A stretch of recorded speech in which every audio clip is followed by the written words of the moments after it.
Introduction. Close your eyes, if you like. You do not need to see anything right now. All you need to do is listen and let your mind drift somewhere colder than wherever you are. Somewhere quieter, somewhere blanketed in snow and old stone, and the kind of silence that only comes after a very long time has passed. We are going to Skyrim tonight. Not to fight. Not to solve anything. Not to win. We are going the way a traveler goes when they have no particular destination, slowly, with attention, pausing at every strange thing along the road, turning it over in our hands, wondering about it, and then setting it back down gently and walking on. Skyrim is a province full of things that do not have answers, full of doors that lead nowhere, full of names that belong to no one, full of lights in the dark that disappeared before anyone could get close enough to understand what they were. Tonight we are going to visit all of them, one by one, quietly, without rushing. So settle in. Let your body find its heaviest, most comfortable arrangement. Let your breathing slow. Let the world outside the traffic, the light, the noise of everything, recede to something distant and unimportant. There is nothing you need to do right now except listen. The fire is low. The wind is against the shutters. And somewhere out there, in the frost and the dark, something is waiting to be found. Part 1. The Snow Whales of Cagrenzel. There is a ruin in the far east of Skyrim, high in the Velothi Mountains, where the cold is absolute and the sky is the color of pale iron. It is called Cagrenzel. The name in Dwemerus, the language of the vanished Dwemer civilization, translates roughly to something like Music City, which is an odd name for a ruin. An odd name for a place that, when you arrive at it, feels less like a city and more like a threshold, a place positioned at the very edge of the world, looking out over something enormous. Most travelers who find Cagrenzel find it by accident. The ruin does not appear on early maps. It sits between the edges of two different hold territories, as though the mapmakers could not agree on who owned it, or as though the ruin itself wanted to be forgotten. You reach it by climbing, always climbing, up paths that grow narrower and more treacherous as the altitude increases, until the path gives way entirely to bare rock, and the bare rock gives way to a kind of platform, open to the sky, looking down over the rift below. The rift is one of the most beautiful holds in all of Skyrim. From the right height, in the right light, it looks like something painted the amber forests, the pale threads of rivers, the small warm squares of farmhouse windows visible even from miles above. It is the kind of view that makes you stop walking and simply stand there, held by it, not quite ready to look away. But Cagrenzel itself is not about the view. Inside the ruin, if you enter through its single iron door, you find a circular chamber. The chamber is built in the distinctive Dwemer style, all brass and dark metal, ornate gears and geometric precision, everything built to last beyond any reasonable human estimate of time. At the center of the chamber is a pedestal, and on the pedestal is a glowing orb, amber light pulsing through it in a slow rhythm that resembles, if you watch it long enough, the rhythm of something breathing. If you touch the orb, the floor opens beneath you. You fall. You fall for a long time, long enough to feel the drop in your stomach, long enough to wonder if this is the end, and then you land, unhurt in the mysterious way that magic sometimes prevents harm, in a flooded cavern deep beneath the mountains. The cavern is lit by the faint bioluminescent glow of minerals in the rock. Cold water covers the floor, and embedded in the walls, in the ceiling, pressing through the ancient stone, like something vast was compressed into the rock itself, over millennia, are bones. Not ordinary bones, not the bones of men or mer or beasts of any recognizable kind. These are enormous bones, curved, smooth, thicker than a man's torso. Bones that suggest, in their curvature and their scale, something that might have once been a creature larger than a mammoth, something that might have once moved through water, or perhaps through air, with a slow and monumental grace.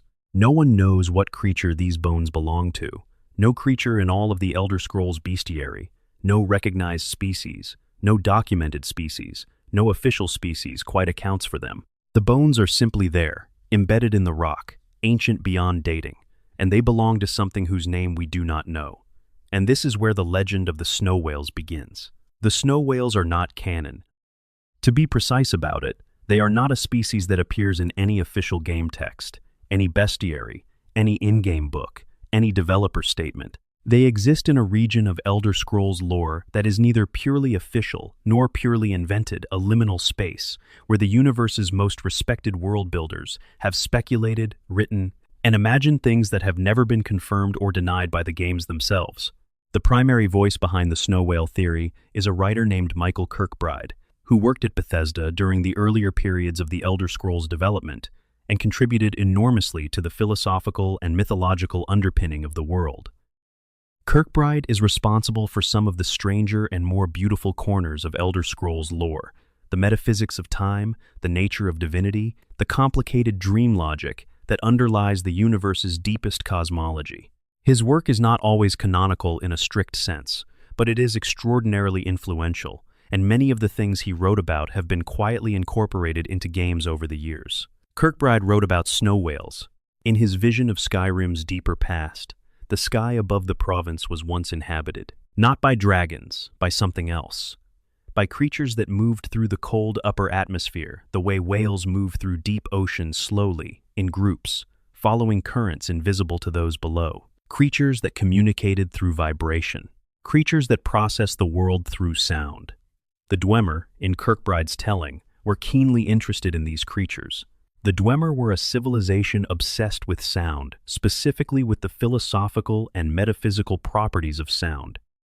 Their architecture was built around the concept of tonal architecture, the idea that sound was not merely vibration but a fundamental force of reality, that the right notes played in the right sequence could reshape matter, could open doors in time, could reach the divine machinery that kept the world running.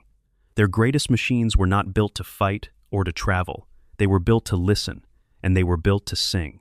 The bones in Cagrenzel, under this interpretation, are the bones of those ancient sky whales, creatures that the Dwemer studied, creatures that may have been central to their understanding of the world's tonal architecture. Creatures that, when the Dwemer disappeared in their catastrophic vanishing, fell from the sky and were swallowed by the mountains.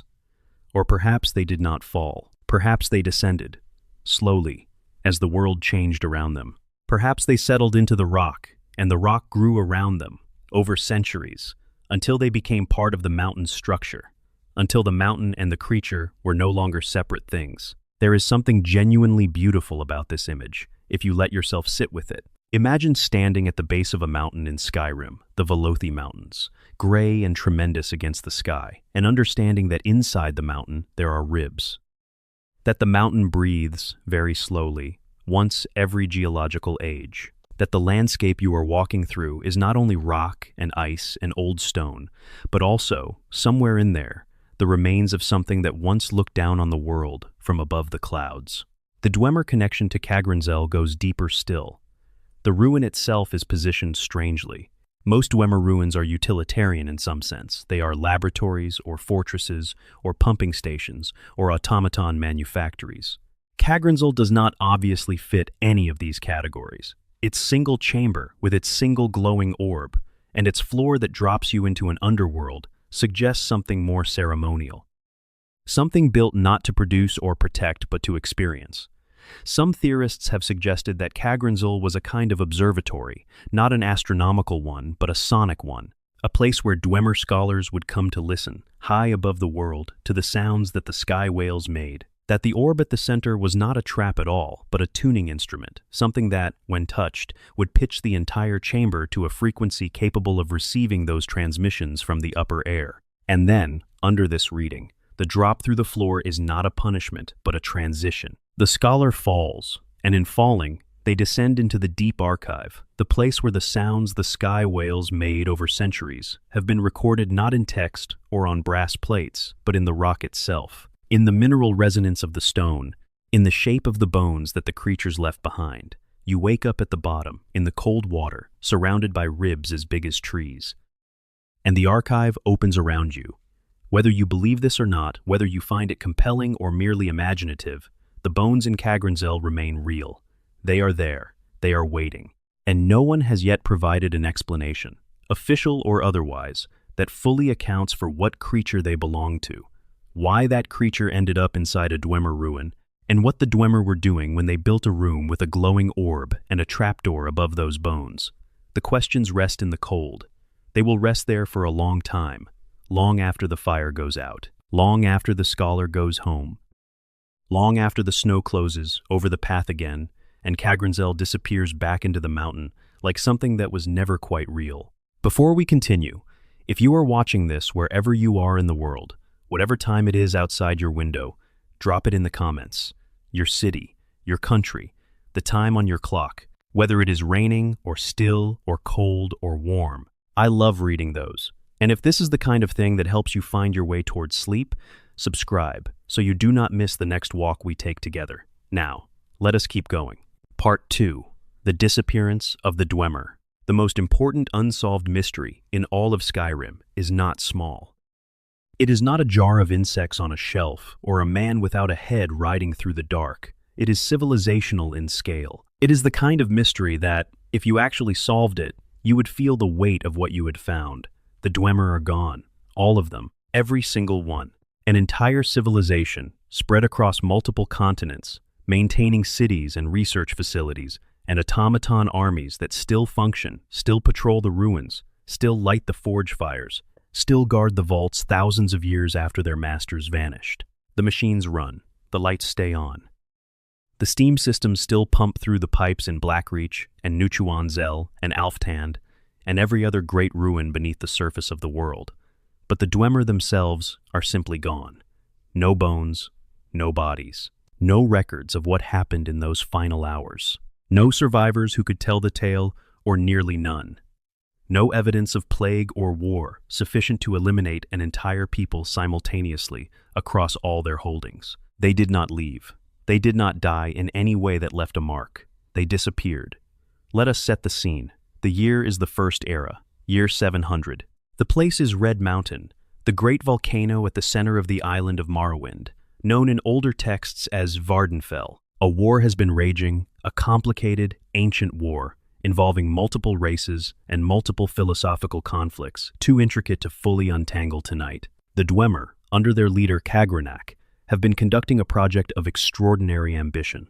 Kagranak has discovered something beneath Red Mountain, something that should not exist, something that, by the theological framework of the Elder Scrolls world, is impossible. The Heart of Lorkhan. Lorkhan is the trickster god, the missing god, the god who convinced the other gods to sacrifice pieces of themselves to create the mortal world, who gave everything and received, for his trouble, only punishment. The gods tore out his heart and threw it away. The heart fell, and where it landed, a volcano grew, Red Mountain, and the heart is still there, still beating, still containing, according to most theological estimates, an incomprehensible quantity of divine power. Kagranak built 3 tools, Wraithguard, Keening, and Sunder, specifically designed to interact with the heart. To tap it, to tune it, to use its power in a way that no one had ever used divine power before. And his plan, as best as scholars can reconstruct it, was to use that power to do something extraordinary. He wanted to make his people into gods, not metaphorically, not through spiritual enlightenment or moral achievement, literally. He wanted to restructure the nature of the Dwemer people at the fundamental level to fuse their souls, collectively, to the divine power of the heart, and in doing so, to remove them from the normal processes of the mortal world. They would not die. They would not age. They would not be subject to the whims of gods they did not believe in, and divine powers they had spent their entire civilization arguing were not real. The Dwemer, as a people, were famously skeptical of religion. They are sometimes characterized as atheists, though that is an imprecise word for their position. It would be more accurate to say they believed the gods were real, but were not worthy of worship. They were simply powerful entities, no different in kind from the Dwemer themselves, except in degree, and the appropriate response to powerful entities was not reverence, but study, not prayer, but research, not submission, but comprehension. Kagranak's project was, in a way, the ultimate expression of Dwemer philosophy. We do not bow to the divine. We measure it. We build tools for it. We use it. On the day of Red Mountain, the exact date has been lost. Something went wrong. Or perhaps something went exactly as planned, depending on your interpretation. Every Dwemer in the world vanished simultaneously. Not only those near Red Mountain, not only those on Morrowind, all of them, across all their settlements, across all their holdings, across every city and mine, and outpost and laboratory, simultaneously, as one, in a moment. The Nords who were fighting the Dwemer on the battlefield at Red Mountain suddenly found themselves fighting no one. The Dunmer, who had been their enemies, found themselves standing in a silence that must have been bewildering, the silence of an army that had been there a moment before and now simply was not. In the ruins of Bams Amshend, a Dwemer city in Morrowind, there are chairs. In those chairs are ash piles, the residue of organic material that burned away very quickly. As though a person were sitting in the chair and then, instantly, was no longer a physical object. As though something about the physical substance of Dwemer bodies came undone. There are many theories about what happened. The most widely accepted is that Kagranak's attempt worked, but incorrectly, that the Dwemer souls were fused to the heart of Lorkhan as intended, but in a form that removed them from the mortal world entirely. Not death, not transcendence in the way the gods know transcendence. Something in between, or entirely outside the spectrum. They exist, perhaps, as a kind of collective consciousness woven into the divine machinery of the world, distributed across everything. Aware, potentially, but unable to return to form, others believe the attempt simply failed and destroyed every Dwemer soul simultaneously, which would be extraordinary in its own right. Souls in the Elder Scrolls world are not supposed to simply cease. The mechanics of the universe are built around the persistence of souls. A method capable of destroying souls, not merely redirecting them, would be a kind of power that should not exist. Then there is a third theory, quieter and stranger, that gets discussed in darker corners of the lore community. The Dwemer did not fail. The Dwemer did not partially succeed. The Dwemer succeeded completely, and they are still here, right now, and they have been here all along, and we simply do not have the instruments to perceive them. This theory draws on a strand of Elder Scrolls metaphysics that is genuinely difficult to follow, but genuinely fascinating once you have hold of it. The idea that existence is layered, that what we perceive as the world is only one frequency of a much more complex signal, and that other things exist at other frequencies, present everywhere, but imperceptible to ordinary senses. The Dwemer, under this reading, stepped sideways out of the audible range of reality. They are still in the world. They are everywhere the world is. They are simply vibrating at a pitch that mortal ears cannot catch, which brings us back, in a strange loop, to the snow whales, and to tonal architecture, and to the idea that sound is not merely vibration, but a fundamental property of reality. If the Dwemer believed this, and their architecture and their tools suggest they did, then the idea of escape through resonance is not metaphor. It is engineering. They built a machine. They turned a key, and the frequency shifted. There is one survivor. One single Dwemer who did not vanish on the day of Red Mountain. His name is Yagrum Bagarn, and you can meet him in Morrowind, the earlier game in the Elder Scrolls series. He is sick, enormously sick, with a disease called Corpus that has bloated his body beyond recognition, and he is being cared for by Devaeth Fear, a wizard of extraordinary age and power. Yagrum Bagarn is thousands of years old and knows more about what happened than any living creature, and even he does not fully understand it. He was not there when it happened.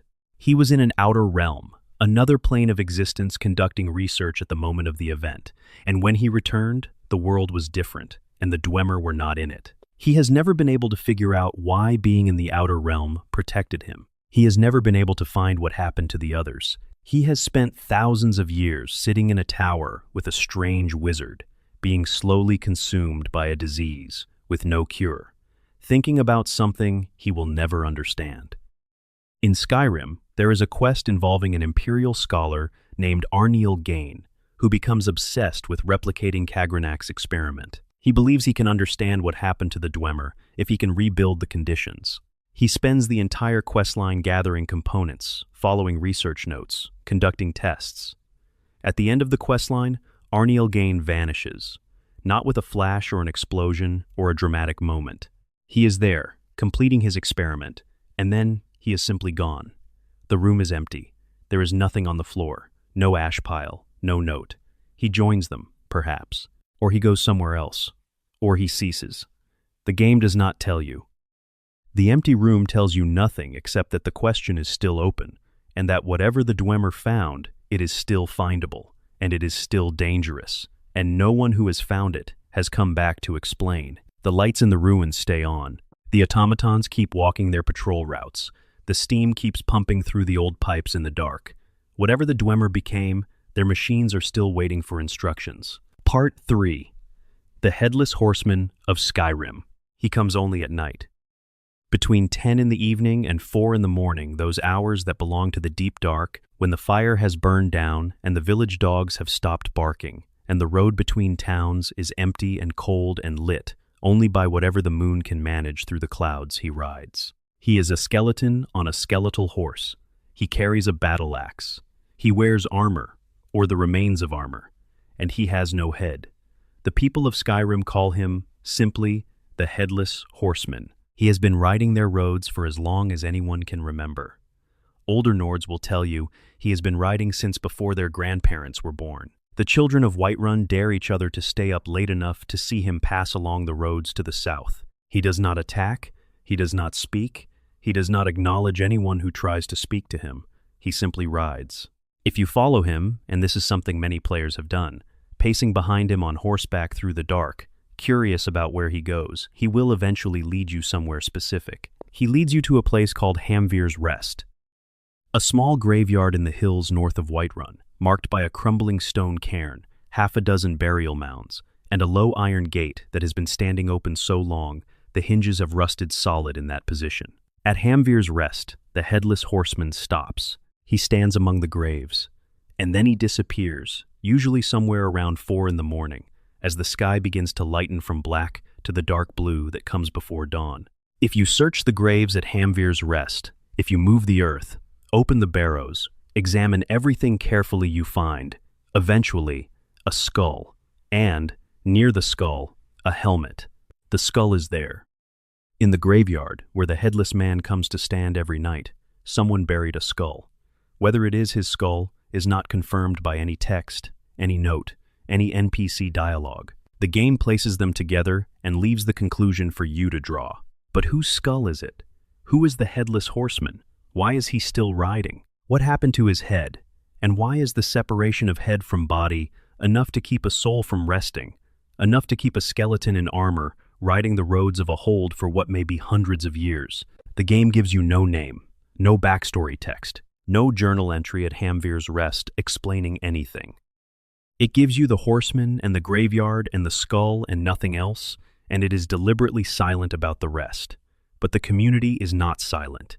And the most popular theory, the one that has been discussed and refined and added to over the years until it has the weight and texture of something nearly true, centers on a song. The song is called Ragnar the Red. You hear it in Skyrim's taverns, played by bards throughout the province. It is one of the better-known pieces of in-game music, with a rhythm that sticks in your head, and lyrics that tell a very specific story. The song is about a Nord warrior named Ragnar the Red, known for his boldness and his inability to resist a fight.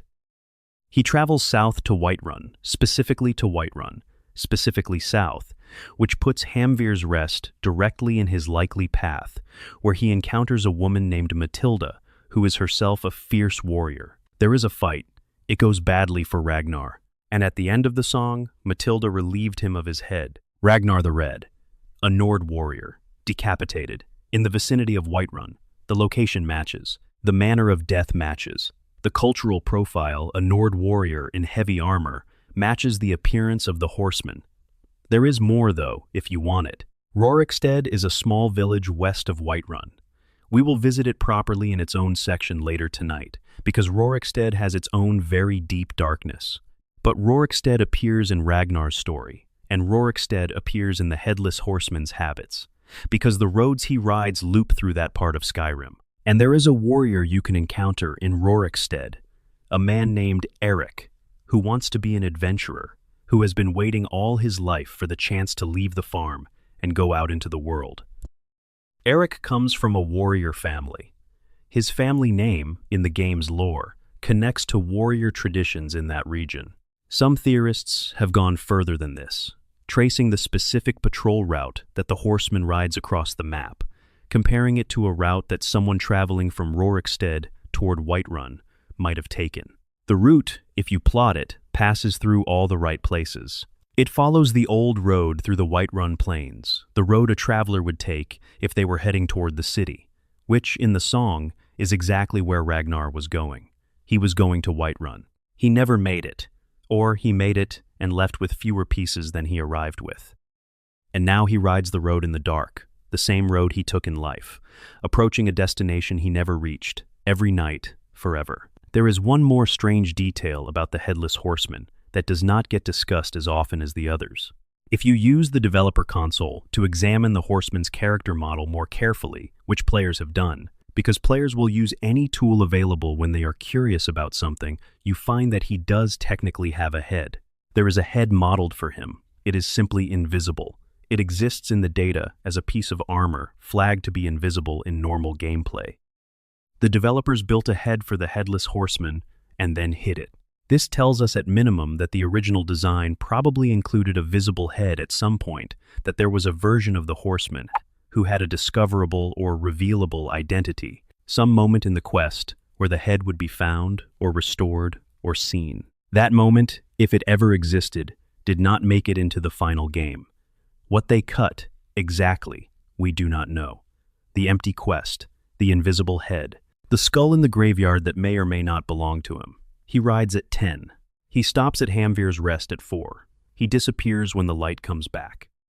Some nights, in the game, you can find him from a distance, a dark shape on a dark horse on the road between the hills, moving at a steady pace that suggests it has no particular hurry and no particular fear. He has been riding for a very long time. He will ride for a very long time more. The skull sits in the dark of the graveyard. The helmet sits beside it, and whatever name is carved into the stone above that grave has been worn away by so many years of frost that it cannot be read anymore. Part 4, Saadia, or Kematu, who is lying. Every mystery in this list asks you to look at something strange and wonder. This one is different. This one asks you to look at two people and figure out which one is telling you the truth. And the answer, after years of analysis and debate, is that you probably cannot. The quest is called In My Time of Need, and it begins in Whiterun, in the Bannered Mare Tavern, when a Redguard woman named Saadia approaches you and asks for help. She says she is in danger. She says there are men looking for her Alik warriors, she calls them, mercenaries from the Redguard province of Hammerfell. She says these men want to kill her because she is a political dissident, a woman who spoke out against the Aldmeri Dominion when the Thalmor were pressing Hammerfell hard, and now she is being hunted for her opinions. She is scared. She seems genuine. She is, by the evidence of the conversation, a woman of some education and social standing, far from home, living under a false name. Saadia is not her real name. Her real name is Iman, and she comes from a noble family in Tanith, one of Hammerfell's cities.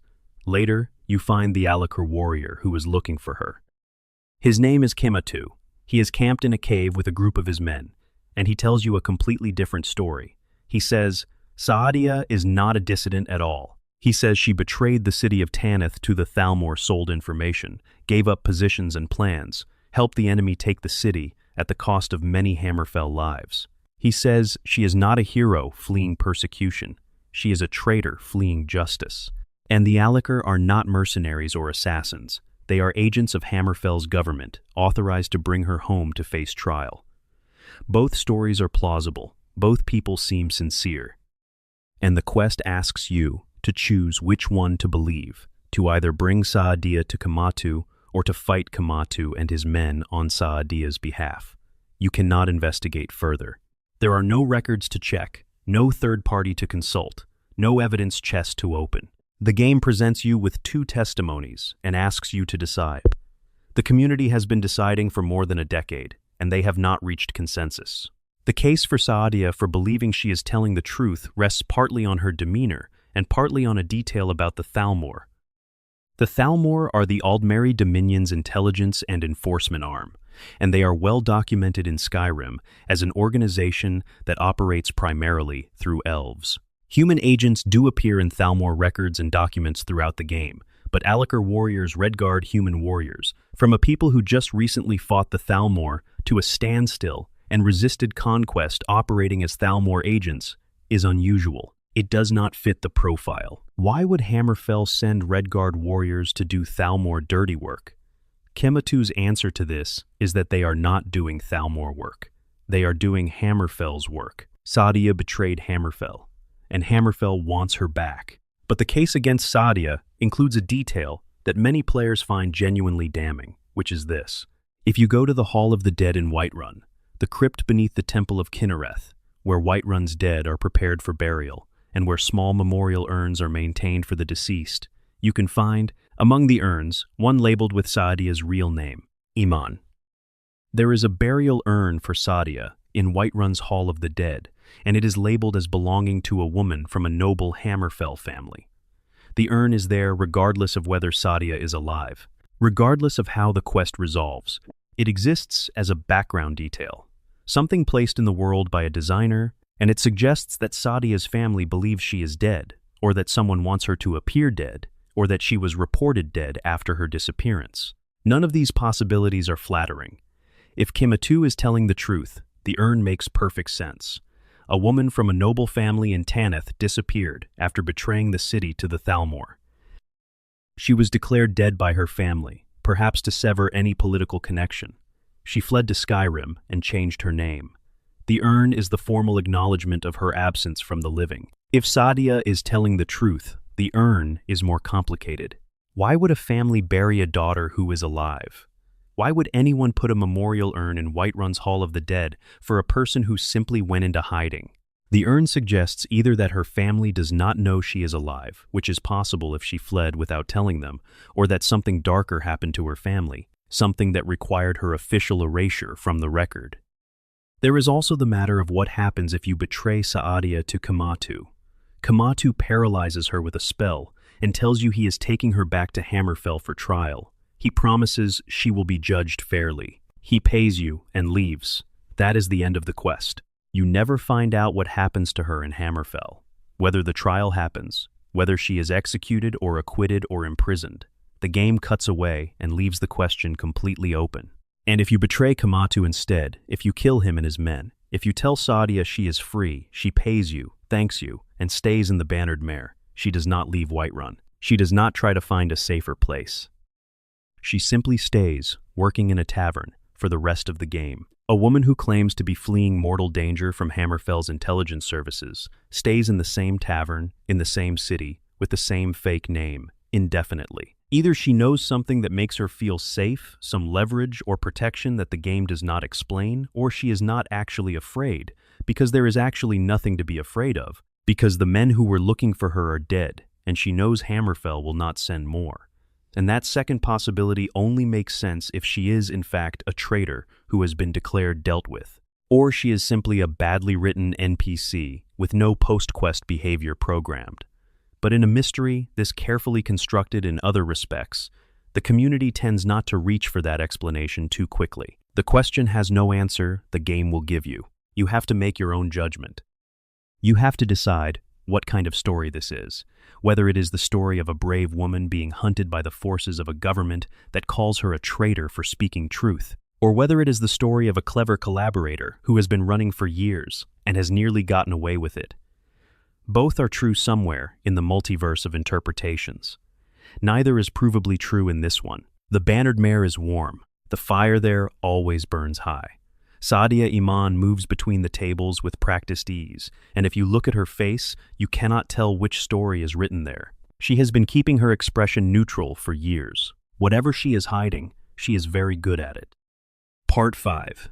The 5 Bug Jars. This one is quiet and strange, and ends in a confirmed answer that somehow raises more questions than it resolves. Scattered throughout the world of Skyrim, hidden in specific locations that share no obvious connection to each other, are 5 glass jars. Each jar contains an insect: a bee, a moth, a butterfly, a dragonfly, a torchbug. The Junslower. The insects inside are alive, or appear alive. The jars glow faintly, each one a slightly different color, and each jar has a unique symbol engraved on its lid. The symbols match nothing in the game's existing symbol vocabulary. They are not Dwemer runes. They are not Nordic carvings. They are not Daedric script or Aldmeri script or any written language that appears anywhere else in Skyrim. They are their own thing, 5 distinct marks that suggest a set, a code, a meaning, and then refuse to explain themselves. The jars are not quest items. They do not trigger quests. They have no associated dialogue, no NPC comments on them, no book or journal entry explains them. They exist in the game as a complete set. 5 jars, 5 insects, 5 symbols, and nothing happens when you collect them all. For years after the game's release, the bug jars were one of the most intensely analyzed mysteries in the community. Players mapped their locations, compared the symbols to every other symbol system in the game, attempted to derive meanings from the specific insects chosen. Why these 5 species? Why in this order? Why these locations? People drew diagrams. People made spreadsheets. People proposed theories about secret Daedric rituals, about an unfinished puzzle mechanic, about the symbols being some kind of combination to a hidden room that no one had found yet. In 2017, the mystery was solved, or partly solved, by a YouTuber named Camelworks, who tracked down Ryan Jenkins, one of the level designers who worked on Skyrim. In an interview conducted through social media, Jenkins confirmed what many had suspected. The bug jars were part of a quest that was cut from the final game. The quest, in its incomplete form, would have involved collecting the jars. The symbols on the lids were functional. They were part of a puzzle mechanic that would have required you to interpret them in a specific sequence. The quest had a narrative attached to it, a reason why the jars existed, and who made them, and what the insects meant. Jenkins did not share the full details of what the quest involved, but he confirmed it was real, that the symbols had intended meanings, and that the final decision to cut it from the game was made relatively late in development. So, the mystery is solved. The bug jars are cut content. The symbols had meanings that were designed and then deliberately left unexplained when the quest was removed. Except the question of why the quest was cut remains open. Except the question of what the quest involved, what story it told, what the jars were for, who made them, why these 5 insects remains open.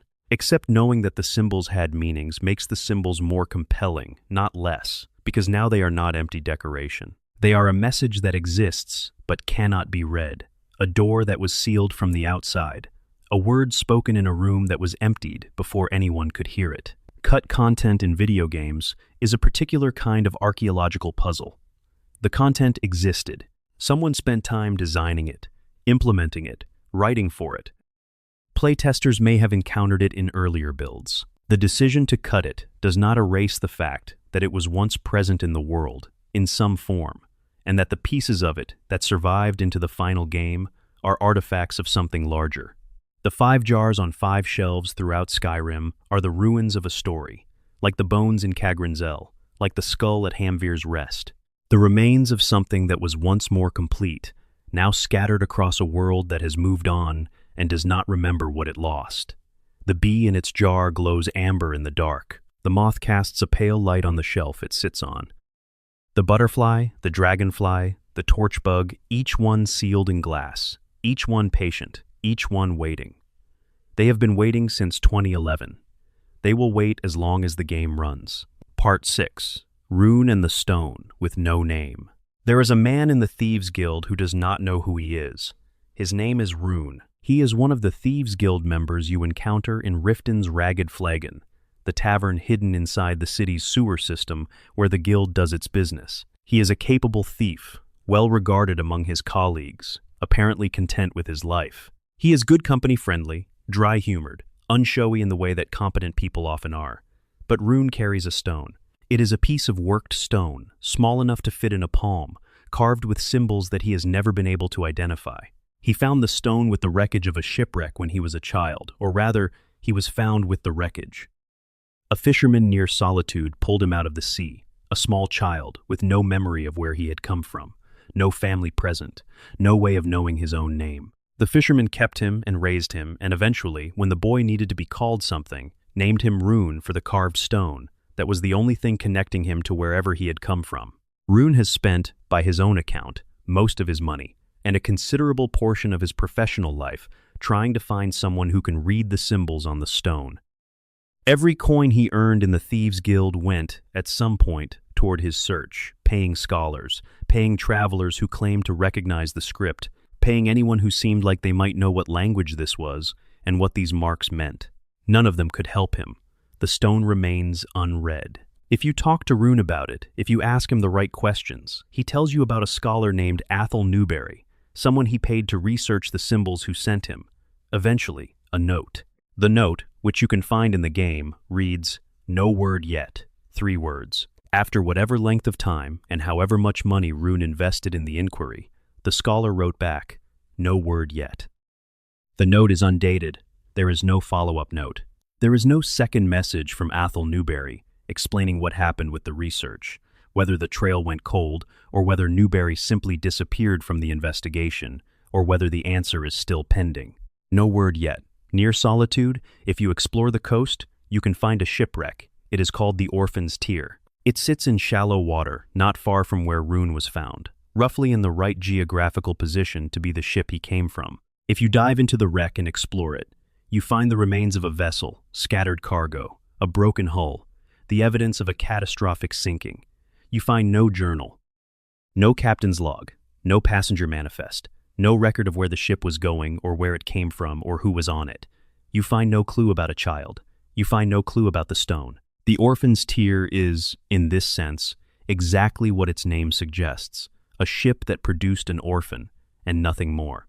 Whatever story the ship could have told, it carried it to the bottom. Rune's backstory, like the bug jars, has been confirmed as cut content by people who worked on the game. The stone was supposed to be functional, the symbols on it were supposed to be identifiable, to belong to a specific tradition or location, to give Rune a trail to follow. There was, at some point in development, a story attached to him, a family somewhere, a homeland, a reason he was on that ship, a reason the ship sank, a reason he ended up in the water near Solitude with nothing but a carved stone.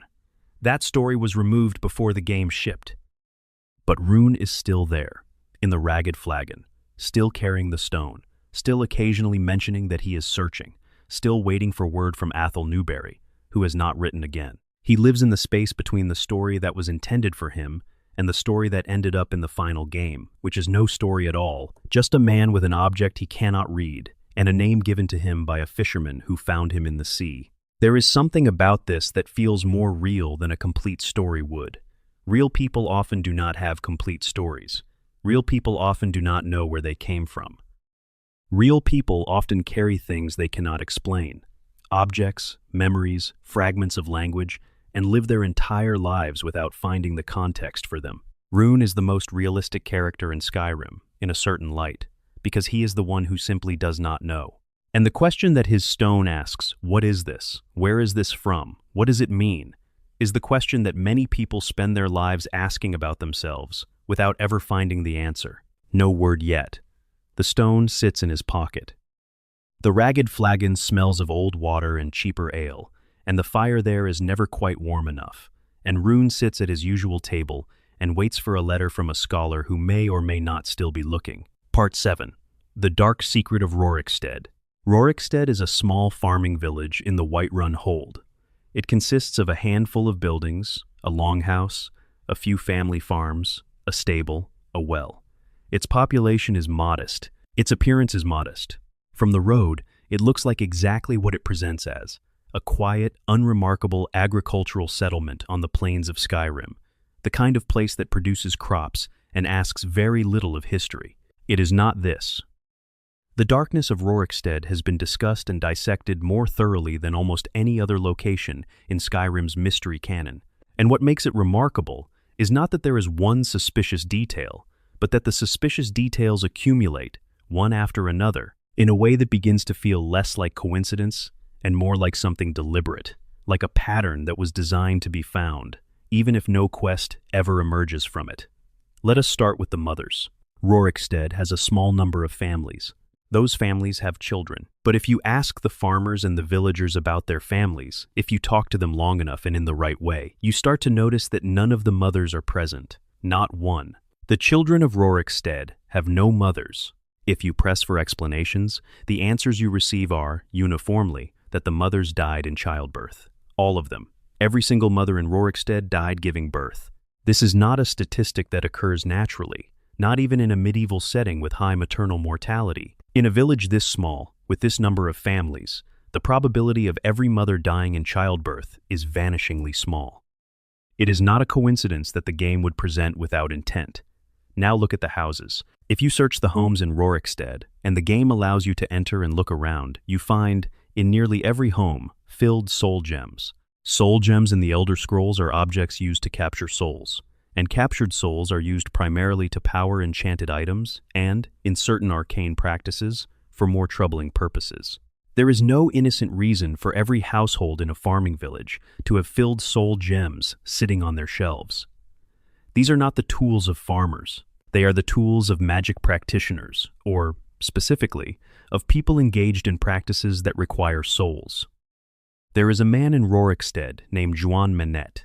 He is an elderly man who presents himself as a simple villager, perhaps a retired laborer or an herbalist. But if you examine his home carefully, you find, among his possessions, Daedric texts, books about Daedric practice, the worship and invocation of the Daedric princes, the beings of immense power who exist outside the normal divine order of the Elder Scrolls world, and whose interest in mortal souls is not benevolent. Daedric practice covers everything from relatively benign philosophical inquiry to sacrifice, soul trafficking, and the permanent corruption of mortal spirits.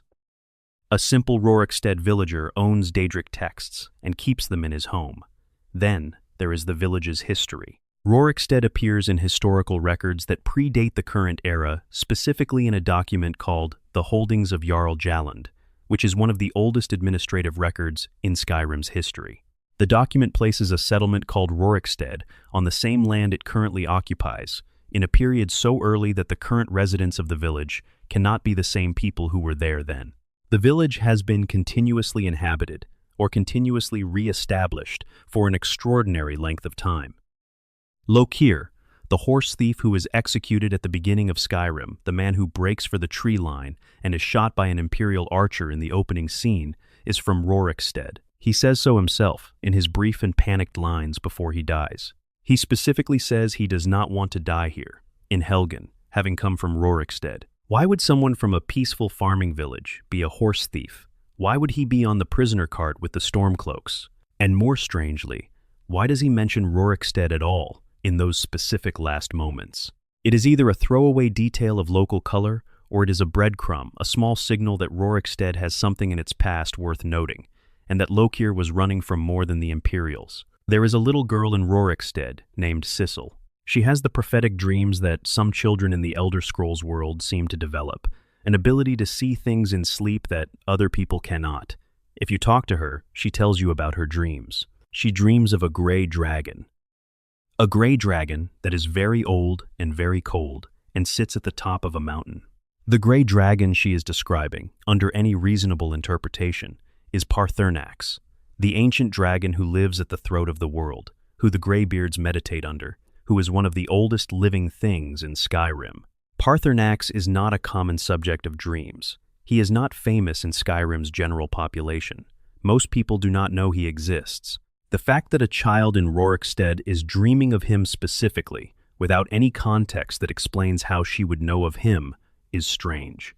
And there is one more detail, one more piece. In the geography of Rorikstead's longhouse, there appears to be a basement, not a large one, just a suggestion of a lower level, a structural implication in the architecture. But there is no door to it, no trapdoor, no staircase. The basement, if it exists, is inaccessible in normal gameplay. The theory that ties all of this together, the one that has circulated for years and that Camelworks, among others, has presented in detail, is that Rorikstead is a site of active Daedric ritual.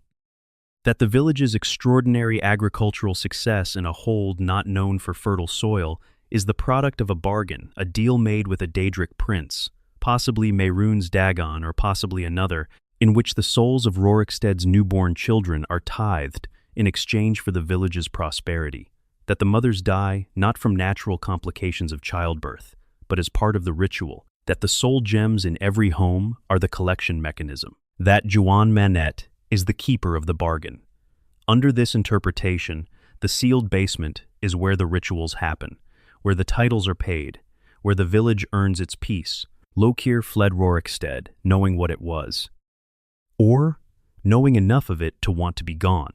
He stole horses and ran, and ended up on a cart with rebels. and was executed before dawn on a day that was supposed to be ordinary. Sissel dreams of gray cold things from the top of mountains and does not understand why. The crops grow, reliably, every year. The village is very quiet at night. Part 8. The Sleeping Tree. In the Whiterun Hold, not far from the city, there is a giant's camp. Giants in Skyrim are peaceful, if left alone, enormous, slow-moving beings who tend their mammoths with a kind of deliberate care, and who, when not threatened, seem almost meditative in their daily routine. Their camps are simple places, characterized by large fires and crude shelters, and the smell of cooked mammoth and open sky. This giant's camp has something that no other giant's camp in Skyrim has: a tree. It is called the Sleeping Tree, and it is not like other trees. It has no leaves. It stands completely bare, a network of silvery, pale branches reaching upward like fingers spread open, reaching toward the sky without anything to show for it. But at its base, in a pool of shallow, still water, the tree pulses with light. A deep, bioluminescent purple, the color of something that should not exist. A color that suggests a biology so different from Skyrim's native flora that the tree might as well have come from another world. Because it probably did. The giant's camp around the Sleeping Tree has something else unusual: an imperial camp. Imperial soldiers are stationed here, not fighting the giant, not driving him away, apparently stationed specifically to monitor the tree. One of the soldiers carries a note from someone high in the imperial hierarchy, instructing the garrison to gather sap from the tree, record its properties, and prevent anyone from disturbing it. The language is bureaucratic and careful. The language of someone who knows the tree, is important, and does not want to explain in writing exactly why. You can collect the Sleeping Tree's sap yourself. It is a consumable item. If you drink it, it gives you a temporary boost to your health, and it causes your vision to fill with deep purple light, a hallucinogenic effect that lasts for several seconds before fading. Something in the sap affects perception, affects cognition, affects the boundary between the internal experience and the external world. Where does the Sleeping Tree come from? How did it get to a giant's camp in the Whiterun Hold? Why is the Empire interested in it? There are two main theories, and they represent two very different scales of strangeness. The first is the Red Year theory. In 4E5, a Dwemer ruin on the island of Vardenfell exploded. The explosion was catastrophic, one of the most significant geological events in the Elder Scrolls timeline, responsible for the destruction of much of Morrowind and the displacement of huge numbers of the Dunmer people. The eruption sent debris across enormous distances, and some theorists have proposed that a piece of the explosion, a fragment of something biological that had been growing in or near the volcano, traveled on the explosion's force across the sea and landed in Skyrim. That the Sleeping Tree grew from this fragment. That it is a transplant from another ecosystem, one growing in alien soil, impossible by its own biology, but surviving through whatever strange vitality brought it here. The second theory is more elaborate and more fascinating. In 4E40, a floating island appeared off the coast of Morrowind.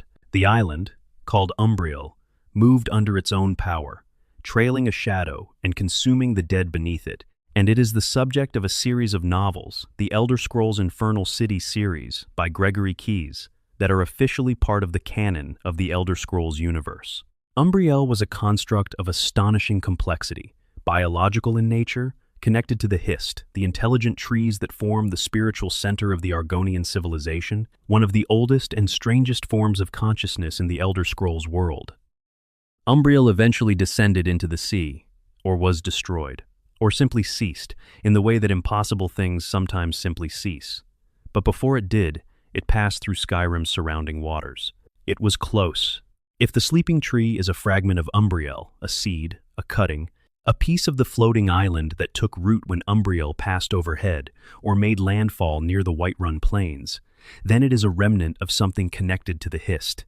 And the Hist, in the Elder Scrolls, are not merely trees, they are repositories of memory, connected to each other across vast distances, aware of the history of the world in a way that no mortal consciousness can fully access. They dream. They remember. They communicate. A fragment of the Hist's network, growing purple and bare and bioluminescent in a giant's camp in the Whiterun Hold, would explain the sap's effects on perception. You are not simply drinking a stimulant or a toxin. You are briefly touching the edge of something that is more broadly conscious than you are. You are seeing for a few seconds, with different eyes, the deep purple of the Hist's dreaming, bleeding into your visual field before the connection closes again. The giant who tends the camp is not afraid of the tree. He has built his life around it. He maintains his fire, tends his mammoth, and every night the tree behind him pulses in the dark. What he knows about the tree, or whether he knows anything at all, or whether his proximity to it over years has changed him in ways that are simply not observable from outside the game, does not say. The sap sits in a glass vial. It is the color of twilight on the wrong side of sleep. If you drink it, the world turns purple for a moment. Something in the back of your mind reaches for something vast and does not find it, or finds it, or finds something adjacent to it, and then the vision fades, and you are standing in a giant's camp in the Whiterun hold, with the smell of wood, smoke, and mammoth in the air. The tree pulses. The giant stirs the fire. The Empire's soldiers write their notes. Part 9. The Ebony Warrior. There is a man who will come looking for you at the height of your power. Not before. He is patient. He waits until you have reached the very peak of what a warrior can achieve, the highest level, the greatest mastery, and only then does he find you, in whatever city you are visiting, and approach you with a request that is simple and strange. He wants you to kill him, not immediately, not in ambush. He wants a fight, a proper one, on his terms, at a place of his choosing. He wants to face the greatest warrior in Skyrim and be defeated by them. He wants to die with a weapon in his hand, at the hands of someone worthy. He calls himself the Ebony Warrior. He wears a full set of ebony armor, one of the game's most powerful equipment sets. He is a Redguard, a human of Hammerfell heritage, known as a people for their exceptional martial tradition, their philosophical depth around combat, and their fierce independence. He is scaled, by the game's mechanics, to be approximately 1 1/5 times the normal size of a human character. A subtlety most players do not notice unless they are standing directly next to him, but once you notice, the comparison is striking. The being in Norse mythology closest to the Ebony Warrior in size is Tsun, the guardian of the Hall of Valor in Sovngarde, the great Atmaran warrior who tests the worthiness of the dead before allowing them to enter the realm of the honored departed. Tsun is enormous. The Ebony Warrior, at his slightly too large scale, approaches Tsun's dimensions. He knows Thuum. He can shout. He has mastered abilities that, in the lore of the game, are reserved for those with dragon blood, and as far as any canon text records, only specific individuals born with this gift have access to the shouts. The Ebony Warrior has them, without explanation. He fights you in a place he names Sovngarde's foyer, his own phrase, his own frame. He wants to die in battle and ascend to the Hall of Valor, the Nord afterlife's highest reward, the place where the greatest warriors go, and he wants you to send him there. The question the community has been asking since his introduction is, who is he? The most persistent and most beloved theory connects him to a completely different character from a completely different game. In Morrowind, the third major Elder Scrolls game, set a generation before Skyrim, the player character is the Nerevarine. The Nerevarine is a figure of extraordinary significance, a reincarnation of a great hero, a person of near-divine capability, someone who defeated a god and fundamentally altered the course of Morrowind's history. Like the Dragonborn, the Nerevarine has a destiny that cannot be argued with, and a power that exceeds ordinary heroism. At the end of Morrowind's expansions, the Nerevarine sails east. They sail to Akavir, the continent on the other side of the world about which very little is known, in search of new things to discover or new challenges to meet. They are never heard from again. No later game has ever confirmed what happened to them. The Nerevarine simply left, and the record ends. Under the Nerevarine theory, the Ebony Warrior is that character centuries older, still alive, because the Nerevarine was granted a form of immortality in the course of their story. Having returned from Akavir and lived through the intervening ages, and seen everything there is to see, and done everything there is to do, and having arrived at the conclusion that there is nothing left for them in the mortal world, they came to Skyrim, the land of warriors, the land of Sovngarde, looking for someone capable of giving them the death they have been waiting for. The pieces that support this theory are subtle but present. The Ebony Warrior is Redguard, The Nerevarines' racial background in any playthrough can vary, so this does not confirm or deny. But he knows shouts, which he should not know unless there is something extraordinary about his nature. He is larger than he should be, perhaps, what centuries of exposure to divine power and the Thuum does to a body. He is calm, patient, almost ceremonial about the whole thing, in the way that someone who has had a very long time to think about how they want to die might be. And he wants Sovngarde, not the peaceful rest of other afterlives, not simply death. Sovngarde, specifically the Hall of Valor, where heroes go. He has a specific destination in mind, and it suggests a specific self-image, a specific relationship to the idea of a life well lived in the heroic tradition. If you fight him and defeat him, and it is not easy, he is one of the hardest opponents in the base game. He says a few words as he dies. His final lines are not dramatic. They are satisfied. He has been waiting a long time, and now the wait is over. He disappears. No body, no ghost. Nothing to examine in the aftermath. No journal on his person. No note explaining who he was. He came, he fought, he went. Whoever he was, the record is closed. The Hall of Valor opens for those who die with weapons in their hands, fighting those worthy of the fight. If the theory is right, the Nerevarine finally arrived at a door they had been moving toward for centuries, and stepped through it before anyone could ask them what they saw on the other side. Part 10. The Augur of Dunlane and the Eye of Magnus. Deep beneath the College of Winterhold, in a part of the building that students are not supposed to access, in a chamber called the Midden that runs under the ice on which the college sits, there is a presence. It has no body. It is a pool of magical energy, a light that converges and moves and speaks with a voice that is somewhere between a whisper and a thought. It calls itself the Augur of Dunlane, and it knows things it should not know. It answers questions about magic and fate with the assured calm of something that has already seen the answers from the outside. The Augur was once a student of the college, a human being named Dunlane, who was studying magic at some point in the college's history. What happened to him is not fully explained, but the result is this. Through some accident or experiment or misadventure with magical energies far beyond his control, Dunlane was transformed. His physical body dissolved, or was subsumed, or ceased to be necessary. What remained is what you find in the Midden pure magical energy, retaining consciousness, retaining the ability to reason and communicate and remember. He does not seem distressed by this. He is not angry, not grief-stricken, not haunted by the loss of his body. He is simply present and aware and willing to help and enormously calm about the whole thing. He refers to himself in third person sometimes, which is either a habit of extreme age or the sign of a consciousness that no longer fully identifies with the individual it once was. The Eye of Magnus is found during the same questline.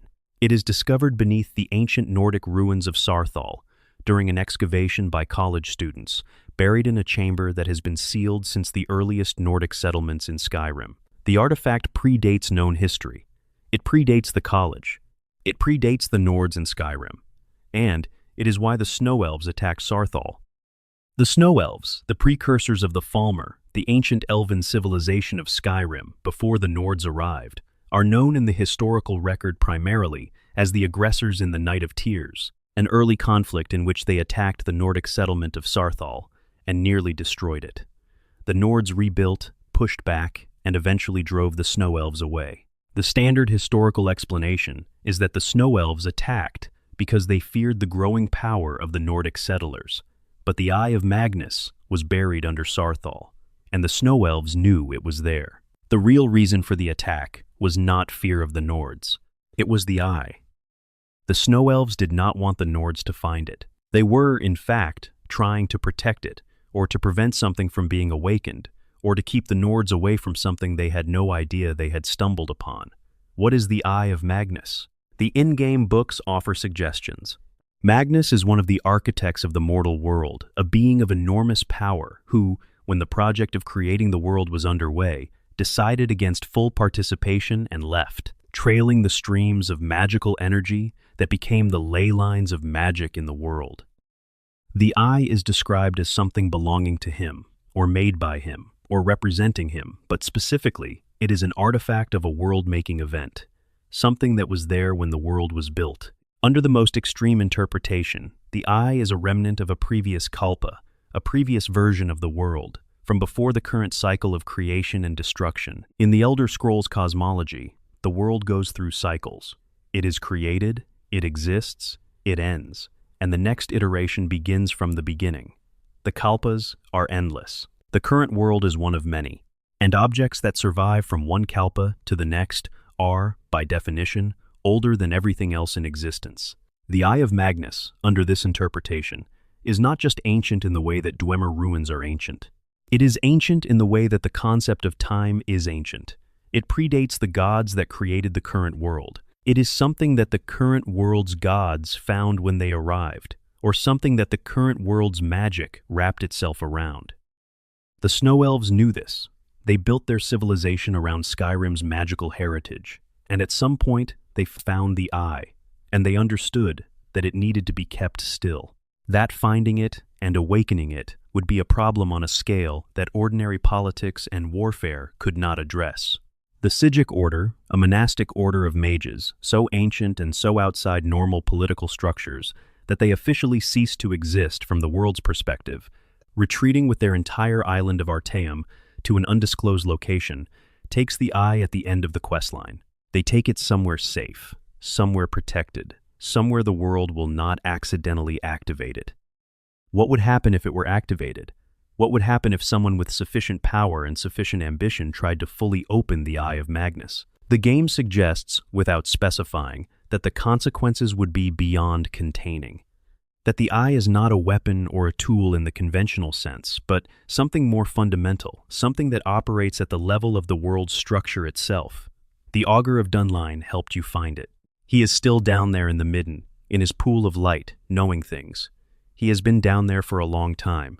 He will be down there for a long time more. If the Eye were opened, would he feel it? Would something in his dissolved consciousness, made of the same magical substance as the leaking warmth of the Eye's presence, resonate with it, come alive in some new way, expand into something beyond the pool?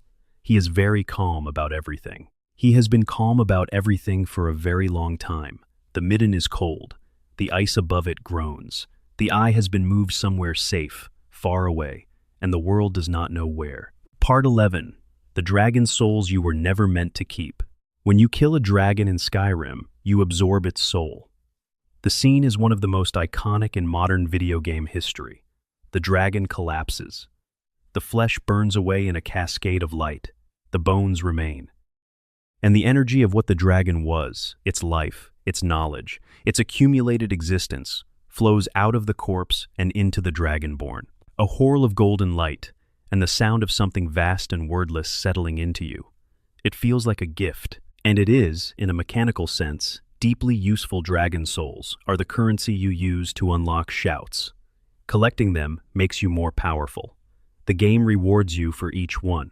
But the Greybeards, the masters of the Thu'um who live at High Hrothgar in meditation, are troubled by what you are doing. They will tell you, if you ask, that the absorption of dragon souls is not straightforwardly good. They will speak carefully about it, with the precision of people who have thought about this for a long time and want to be accurate without alarming you. Arngir, the Greybeard, who speaks on behalf of the group, talks about the nature of the Thu'um in ways that connect it to dragon nature, specifically not just to vocal power, but to the entire philosophical orientation of the dragon way of being in the world. Dragons in the Elder Scrolls are not merely large, winged reptiles. They are thoughts of the god Akatosh, given form. Each one is a concept, a truth, a shout, compressed into biology. Alduin is destruction. Paarthurnax is ambition tamed to wisdom. Each dragon is what it is, completely and permanently, because that is what its name means. When a dragonborn absorbs a dragon soul, they are absorbing a concept, a truth, a way of being in the world, and they absorb many of them. Arngir does not tell you how many is too many. He does not give you a number. He speaks in careful circles around the issue, mentioning that the dragonborn's nature is to accumulate these things, that this is their gift, and that the gift has consequences that become apparent only over time. The most discussed consequence is what Mirok represents. Miraak is the villain of the Dragonborn DLC, and he is the first Dragonborn, a man who lived in the Merethic era, before recorded history, at the height of dragon rule over Skyrim. He learned the Thu'um from the dragons themselves, turned against his masters, and was eventually defeated, not killed, but imprisoned by the Daedric prince Hermaeus Mora in the realm of Apocrypha, where he spent thousands of years reading everything and consuming the souls of every dragon he could reach. By the time you encounter him, Miraak has consumed an extraordinary number of dragon souls. He is powerful beyond any reasonable measuring. He is also, clearly, not entirely what he once was. He has been in Apocrypha too long. He has been accumulating too much. He is not corrupted in the ordinary sense of the word. He is not evil by simple choice, but something about what he has become is deeply wrong. Something about the accumulation has changed his relationship to the world and to other consciousness in a way that makes him dangerous and perhaps not fully reversible. He cannot leave Apocrypha. Hermaeus Mora's hold on him is strong, but the Dragonborn, the new Dragonborn, the player character is on the same trajectory. The same accumulation is happening to them, more slowly, but happening. Paarthurnax, who is wise and who has thought about the dragon nature for longer than most human civilizations have existed, hints at this in his conversations with you. He speaks about the challenge of his own nature, about the pull toward dominance, toward destruction, toward the assertion of the dove will over everything, and about how the meditation practices of the Greybeards are not simply spiritual exercises, but maintenance. A daily effort to keep the dragon nature in its correct place, to prevent it from rising into something unmanageable. He is telling you this because it is relevant to you. The dragon souls you have been absorbing are not just unlocking shouts. They are reshaping you. Each one brings a little more of the dragon's perspective, the ancient, overwhelming perspective of a being whose entire existence is the assertion of its name onto reality, into the Dragonborn's consciousness. This is, in the most literal sense, what the game is asking you to reckon with in the Dragonborn DLC. You have been absorbing souls throughout the main game without thinking about what that means. Now you are looking at what it means in the person of Miraak, and the answer is not comfortable. What is the threshold? How many dragon souls can a Dragonborn absorb before the balance shifts, before the dove nature begins to outweigh the human one, before the Dragonborn begins to look, from the outside, more like what Miraak became than like the person they once were? The game does not answer this. Skyrim ends before the question becomes unavoidable. The Dragonborn has absorbed many souls by the time the credits roll, and they are still recognizably themselves, and the game stops there. But the Greybeards know the trajectory. Paarthurnax knows the trajectory. And when Arngir looks at you, at the peak of your power, with the careful expression of a man who has been thinking about something uncomfortable and has decided not to say all of it, the implication in his restraint is that he knows where the road goes. The souls sit in you, quiet, for now. The Thu'um rises when you call it. And in the dark of Apocrypha, in the black pages of Hermaeus Mora's impossible library, something that was once a man reads and reads and reads. Part 12. The Fate of the Last Dragonborn. This is the last mystery. The deepest one. The one that is also, in a sense, a question about you, about the character you played, about what became of them, about what the story means when it ends. The Dragonborn save Skyrim. They defeat Alduin at the throat of the world, chase him into Sovngarde, kill him in the Hall of Valor in front of the heroes of old who had been waiting there. They absorb his soul, the soul of the World Eater, the first dragon, the dragon whose name means destroyer of all, and they return to the mortal world. And then what? The game does not say. The main quest ends. Side quests continue. The world keeps running. The NPCs keep their routines. The seasons change in the hold. But the Dragonborn story, their actual personal story, what happens to them after the crisis is resolved, is one of the most underdetermined things in the Elder Scrolls universe. No subsequent game has referenced what happened to them. No historical document in the Elder Scrolls timeline's future mentions a Dragonborn who saved Skyrim in the Fourth Era. They are, officially, a figure about whom nothing is confirmed beyond the events of the game you played. This is partly a structural necessity. The Elder Scrolls games are designed to allow player characters of radically different backgrounds and choices, so locking down a canonical fate would require locking down choices that are supposed to be open.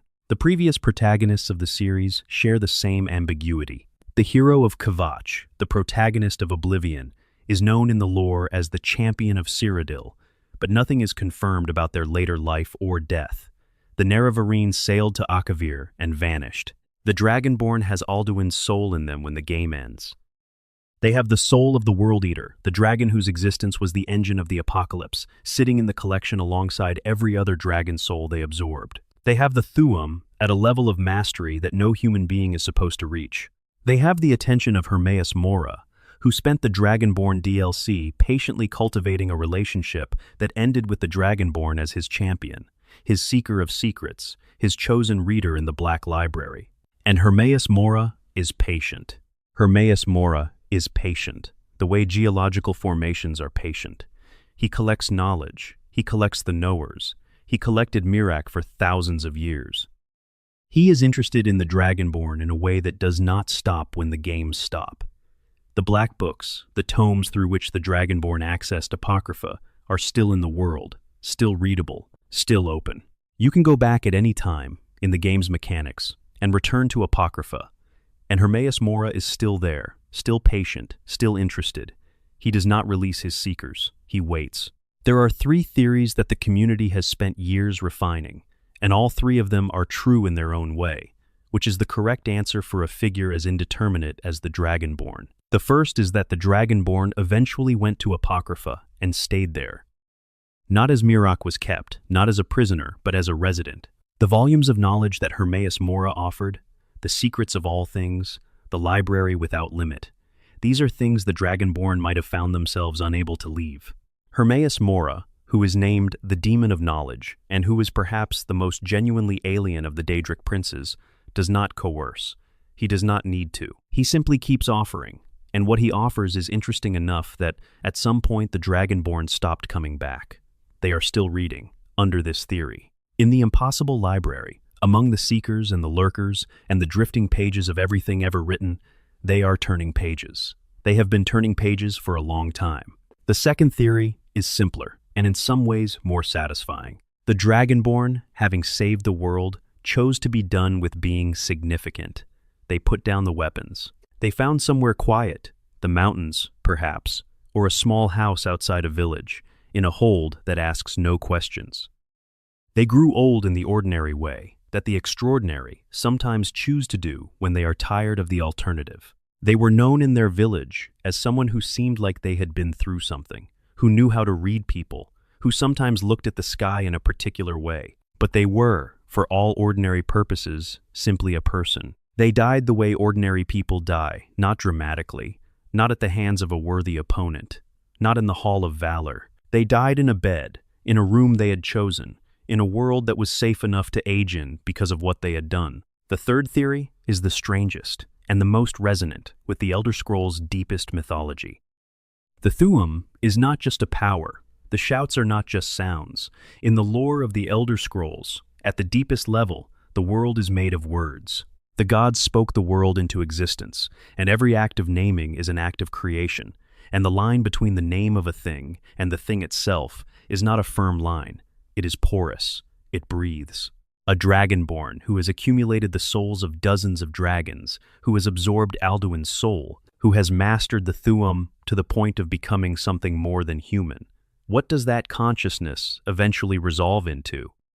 What happens when the weight of all those words, all those draconic truths, all those compressed concepts of the universe reaches a certain threshold? Under this theory, the Dragonborn eventually stops being a person and becomes something else, not dies, not transcends, becomes. The accumulated names resolve into a new name, or a new concept, or a new aspect of the world, something that is no longer a human with a history, but a truth with a voice.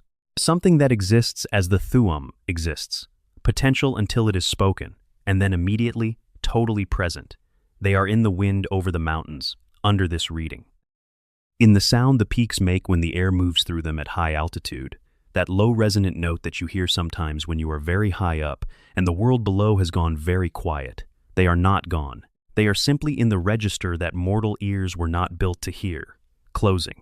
We have walked a long way tonight, through the bones in the mountain, where the sky whales settled when the Dwemer were gone. Through the empty workshops and the ash piles and the single surviving old man who sits in a wizard's tower and cannot explain why he is the only one left. Through the dark roads where the headless man rides and the skull in the graveyard that may or may not belong to him. We have stood in the warm light of the bannered mare and tried to read a woman's face. We have found the 5 sealed jars and the man with the carved stone and the village where nothing is quite as ordinary as it looks. We have tasted the sap of the sleeping tree and felt the edges of something vast and purple brush against the edges of perception. We have met the Menk who wants to die and may have been walking toward the right death for centuries. We have looked at the pool of light in the midden and listened to a voice that used to have a body. We have counted the dragon souls like a weight we have been carrying without quite noticing how heavy the collection had become. And we have stood at the end of the Dragonborn story and looked at the open space where the next chapter should be, and found only wind. None of these mysteries are solved, not truly. Not in the way that satisfying stories solve their mysteries, with the answer arriving and the tension releasing and everything making sense in retrospect. These are the other kind of mystery, the real kind, the kind that stays open, the kind that teaches you something not by being answered but by being held, by being turned over in your hands, in the quiet of the night, until you understand the shape of the question better, even if the answer never comes. The world is full of these. The unsolved ones are the ones that stay with you. Let them stay tonight, if they want to. Let the bones in the mountain and the headless man on the dark road and the 5 glowing jars on 5 shelves settle into whatever corner of your mind holds the things that are beautiful and strange and unfinished. Let your breathing slow. Let the world outside go quiet. Somewhere high above the clouds, if the old stories are true, something enormous is moving through the cold air. Something with bones as thick as trees. Something that communicates in vibrations too low for ordinary ears. It has been moving since before there were people to wonder about it. It will be moving long after the last lantern goes out. Sleep well. End of script. Expanded Notes Part 1. The Snow Whales of Kagranzel. Continued. There is a quality to Kagranzel that is different from most Dwemer ruins, and it is worth sitting with for a moment, because it tells you something about what the Dwemer were at their peak before the obsession with godhood, before Kagranak's great project consumed all their institutional energy. Most Dwemer ruins feel like factories or fortresses. They are places of production, of defense, of relentless mechanical industry. The Dwemer were not a people who built things for beauty or contemplation. They built things that worked, and the working was the point, and any beauty that accumulated around the working was incidental, a byproduct of exceptional engineering rather than a design priority. Kagranzel feels different. The platform at its entrance, the view it commands over the rift, the single glowing orb, and the space that holds it, these suggest a place that someone chose with care. Not because of what it could manufacture or protect, but because of where it was. High up, exposed, oriented toward the sky, in a way that underground Dwemer complexes almost never are. The Dwemer were, among other things, a people profoundly interested in the question of what lay beyond the perceptible world. Their tonal architecture experiments were attempts not merely to build better buildings, but to tune buildings to frequencies that operated at the level of reality's underlying structure. They believed, or certain factions among them believed, that the world was not a finished thing but a process, an ongoing resonance, and that a sufficiently sensitive instrument could detect the overtones, could hear what was happening in the layers of existence that ordinary senses could not reach. What would be the ideal location for such an instrument? You would want height, thin air, distance from the noise of the lower world, the sounds of rivers and wind and animal life that fill the valleys and plains of Skyrim and make the frequency work harder. You would want the kind of altitude where the air gets cold enough that it changes, where the quality of sound shifts, where things are audible that cannot be heard below. Kagranzel is at that altitude.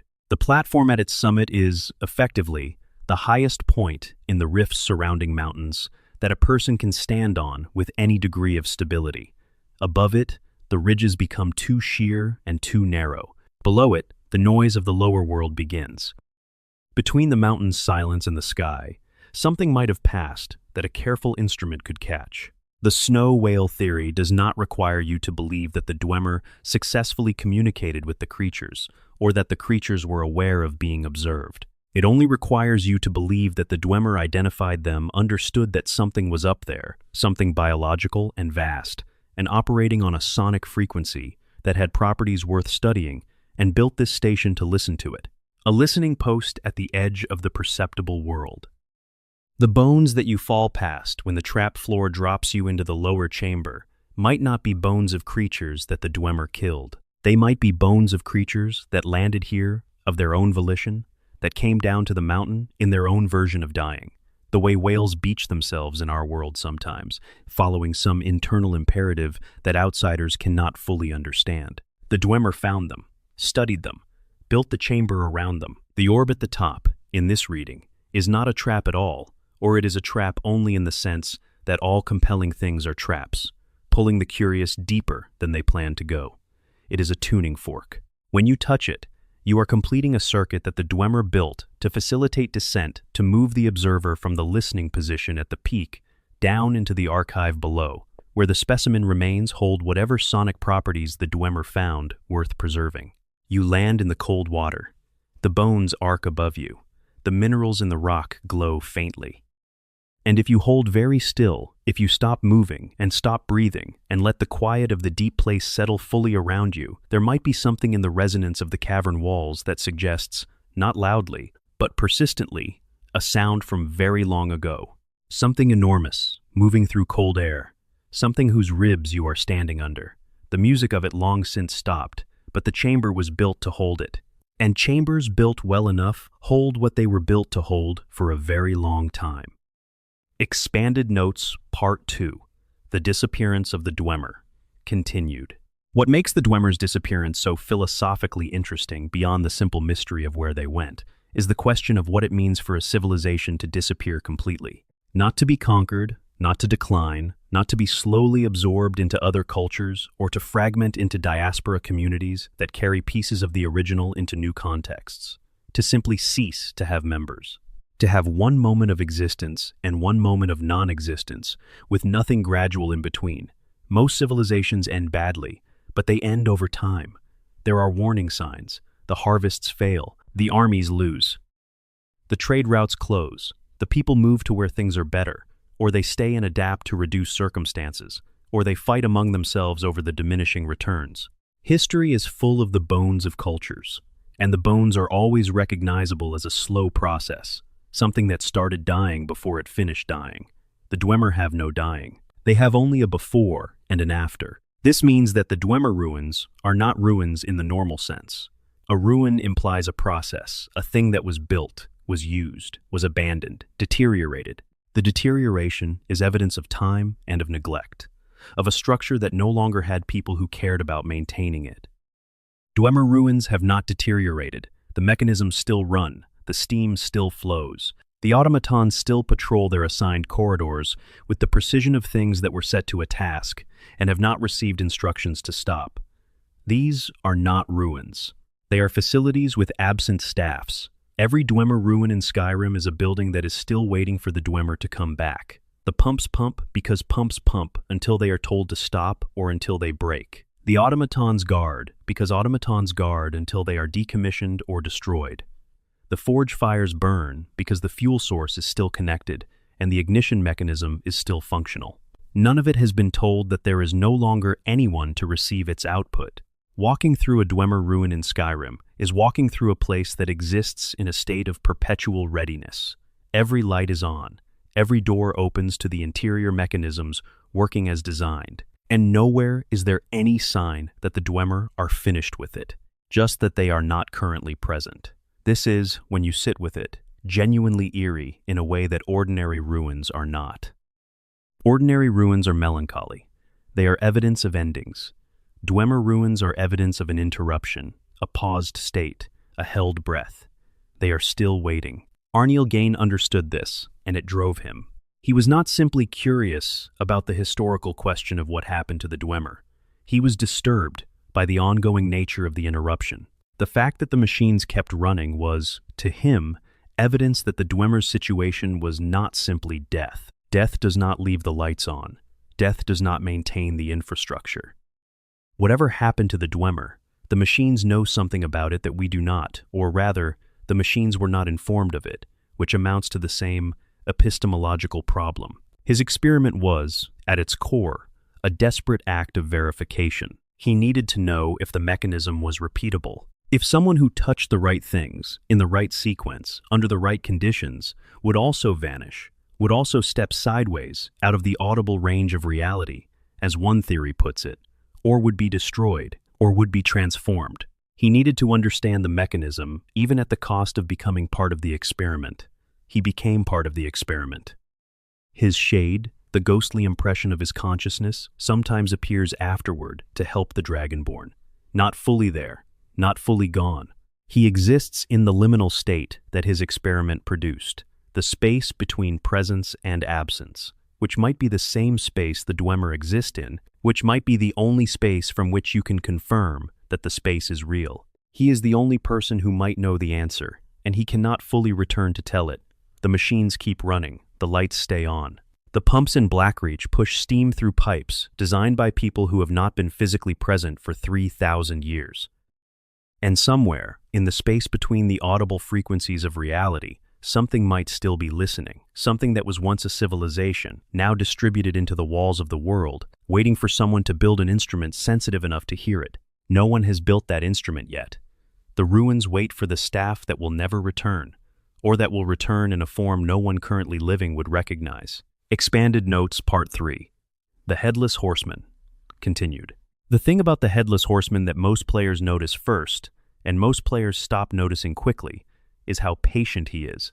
He does not vary his route. He does not seem agitated or desperate, or driven by whatever is keeping him on the road. He rides at the pace a man would ride, if he were going somewhere he had been before, steady, unhurried, with the particular kind of automatic movement that comes from doing something so many times that the body remembers it without the mind needing to direct it.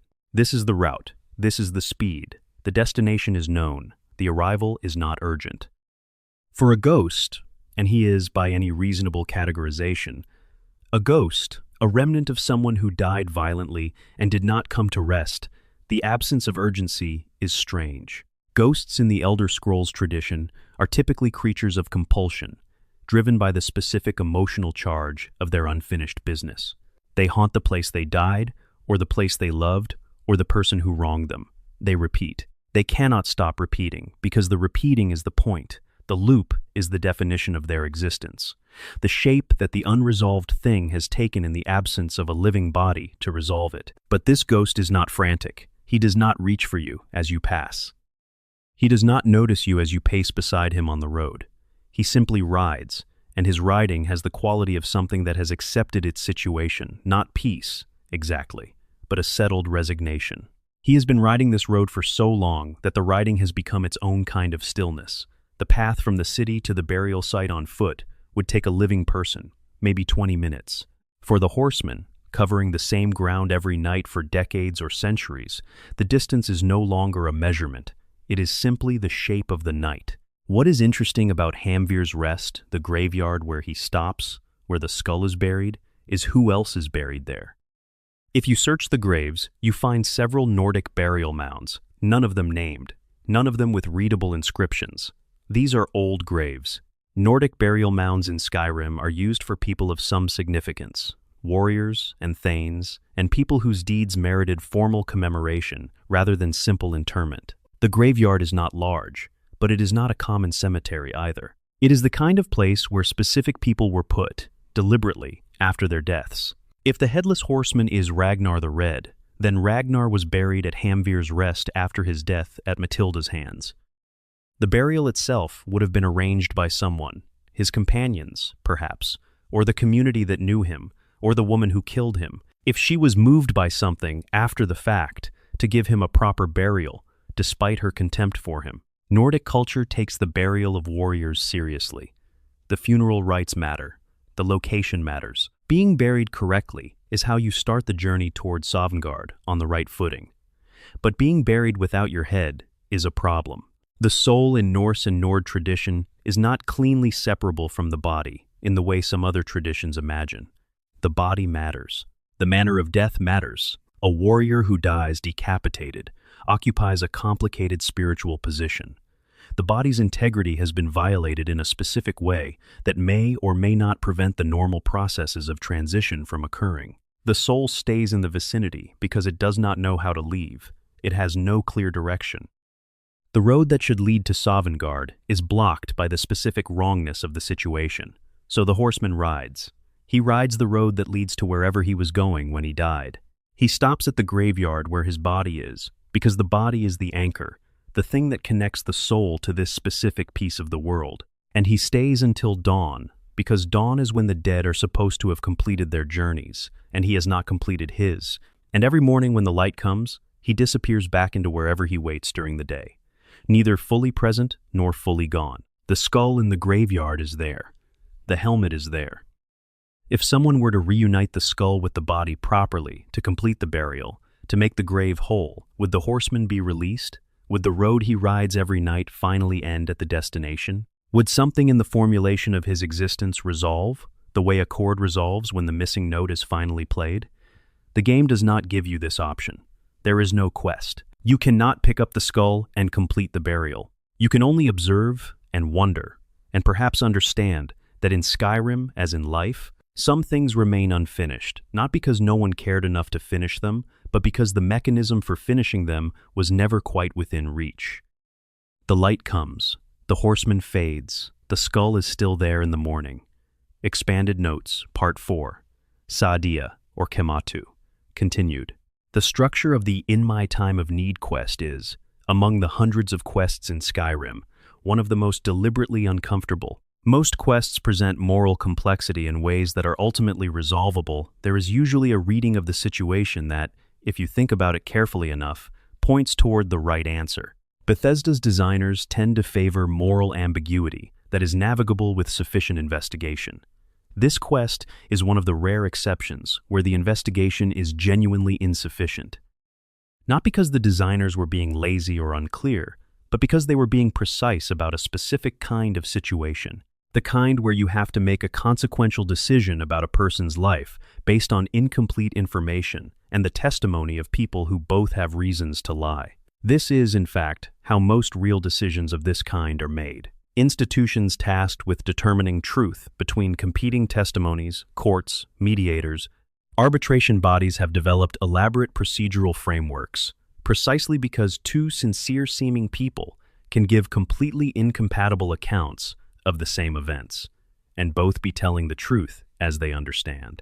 It, or both, be partially fabricating, or one be entirely truthful, and the other entirely dishonest, without any simple observational test that distinguishes between these cases. The legal principle of reasonable doubt exists because certainty is often unavailable. You make the best decision you can with the evidence present, and accept that you might be wrong.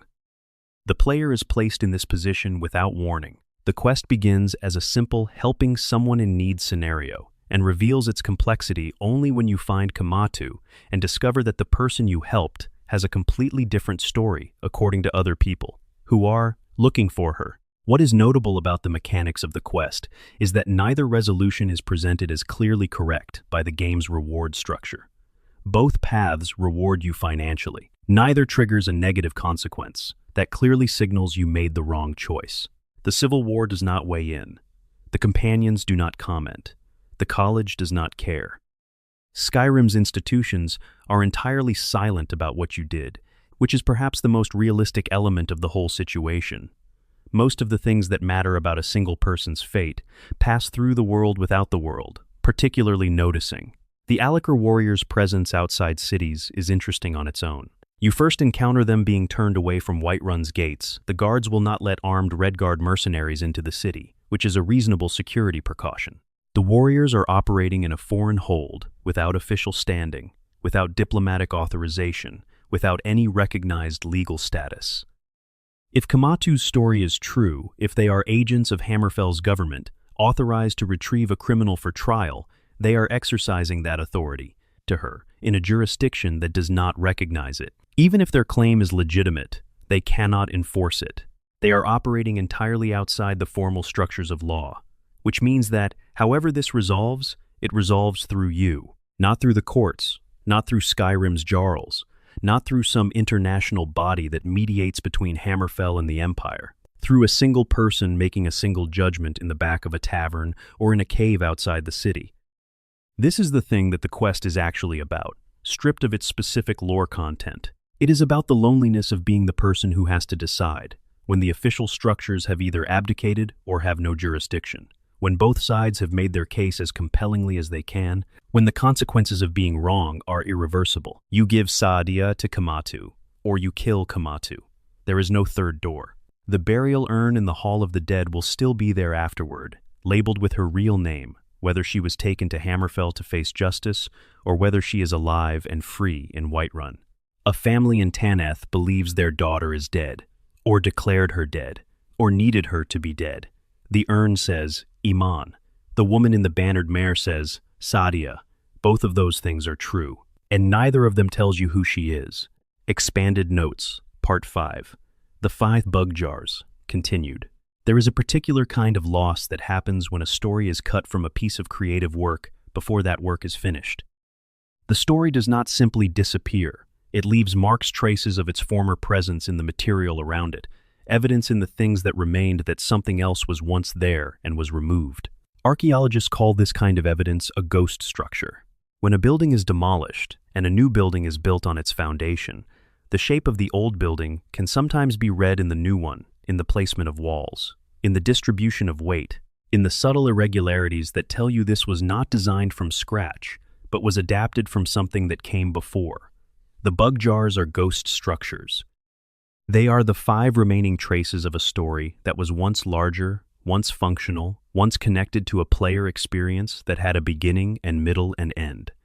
The symbols on the lids once led somewhere. The choice of these 5 specific insects once had a logic behind it. The specific locations where the jars were placed were chosen because they made sense within the context of a quest that gave them meaning. Without the quest, the jars are orphaned objects. They have all the characteristics of meaningful things, the sealed glass, the living specimens, the unique engravings, but the mechanism that would allow them to be meaningful is absent. You can collect them. You can place them in your home, you can study the symbols, but the path forward that the symbols were designed to indicate does not exist in the final game. Ryan Jenkins, when he confirmed the cut quest, did not say why it was cut. This is common. Late-stage cuts from large games happen for many reasons. Time pressure, scope management, content that tested poorly, design ideas that did not fit with the tone of the final product, technical problems that could not be resolved in the available time. Any of these could explain why the Bug Jar quest did not make it into Skyrim. Jenkins did not elaborate on the specifics, and no one else who might know has spoken publicly about it. What can be inferred from the jars themselves, separate from anything Jenkins confirmed, is limited but interesting. The choice of insects is suggestive. The bee, the moth, the butterfly, the dragonfly, the torchbug, these are all insects that are present throughout Skyrim as items and ambient details, but they are also, in various world traditions, associated with specific symbolic meanings. Bees with community and industry and the sacred nature of productive work. Moths with transformation, with the journey toward light, with the ambiguous relationship between destruction and desire. Butterflies with change, with the soul, with the beautiful and brief. Dragonflies with time, and the liminal spaces between states of being. Torchbugs, the glowing insects of the Skyrim night with illumination, with the small lights that persist in the dark. If these meanings were operative in the cut quest, if the designer who chose these 5 insects chose them because their symbolic resonance was meaningful to the quest's narrative, then the quest involves something about transformation and illumination, and the passage between states. Something about the soul's relationship to change. Something that began with collection and ended with understanding. This is speculation. It might be entirely wrong. The insects might have been chosen because they were visually interesting in jars, or because they were the 5 insects already implemented in the game's asset library, or because a designer simply liked them. But the symbols on the lids suggest intentionality. Someone spent time designing 5 unique marks that match nothing else in the game. Someone decided that each jar needed its own distinguishing sign. That is not the work of someone choosing insects at random. That is the work of someone building a system, a set of 5 things that are individually distinct but belong together, that can be told apart from each other, but that clearly constitute a unified whole. 5 symbols for 5 insects in 5 locations across Skyrim, waiting to mean something that the game will not tell you they mean. The torchbug pulses in its jar. The light it makes is very small, but it has not gone out. Expanded Notes Part 6. Rune and the Stone, continued. The name that the fisherman gave to the child he found was an act of extraordinary care, when you think about it.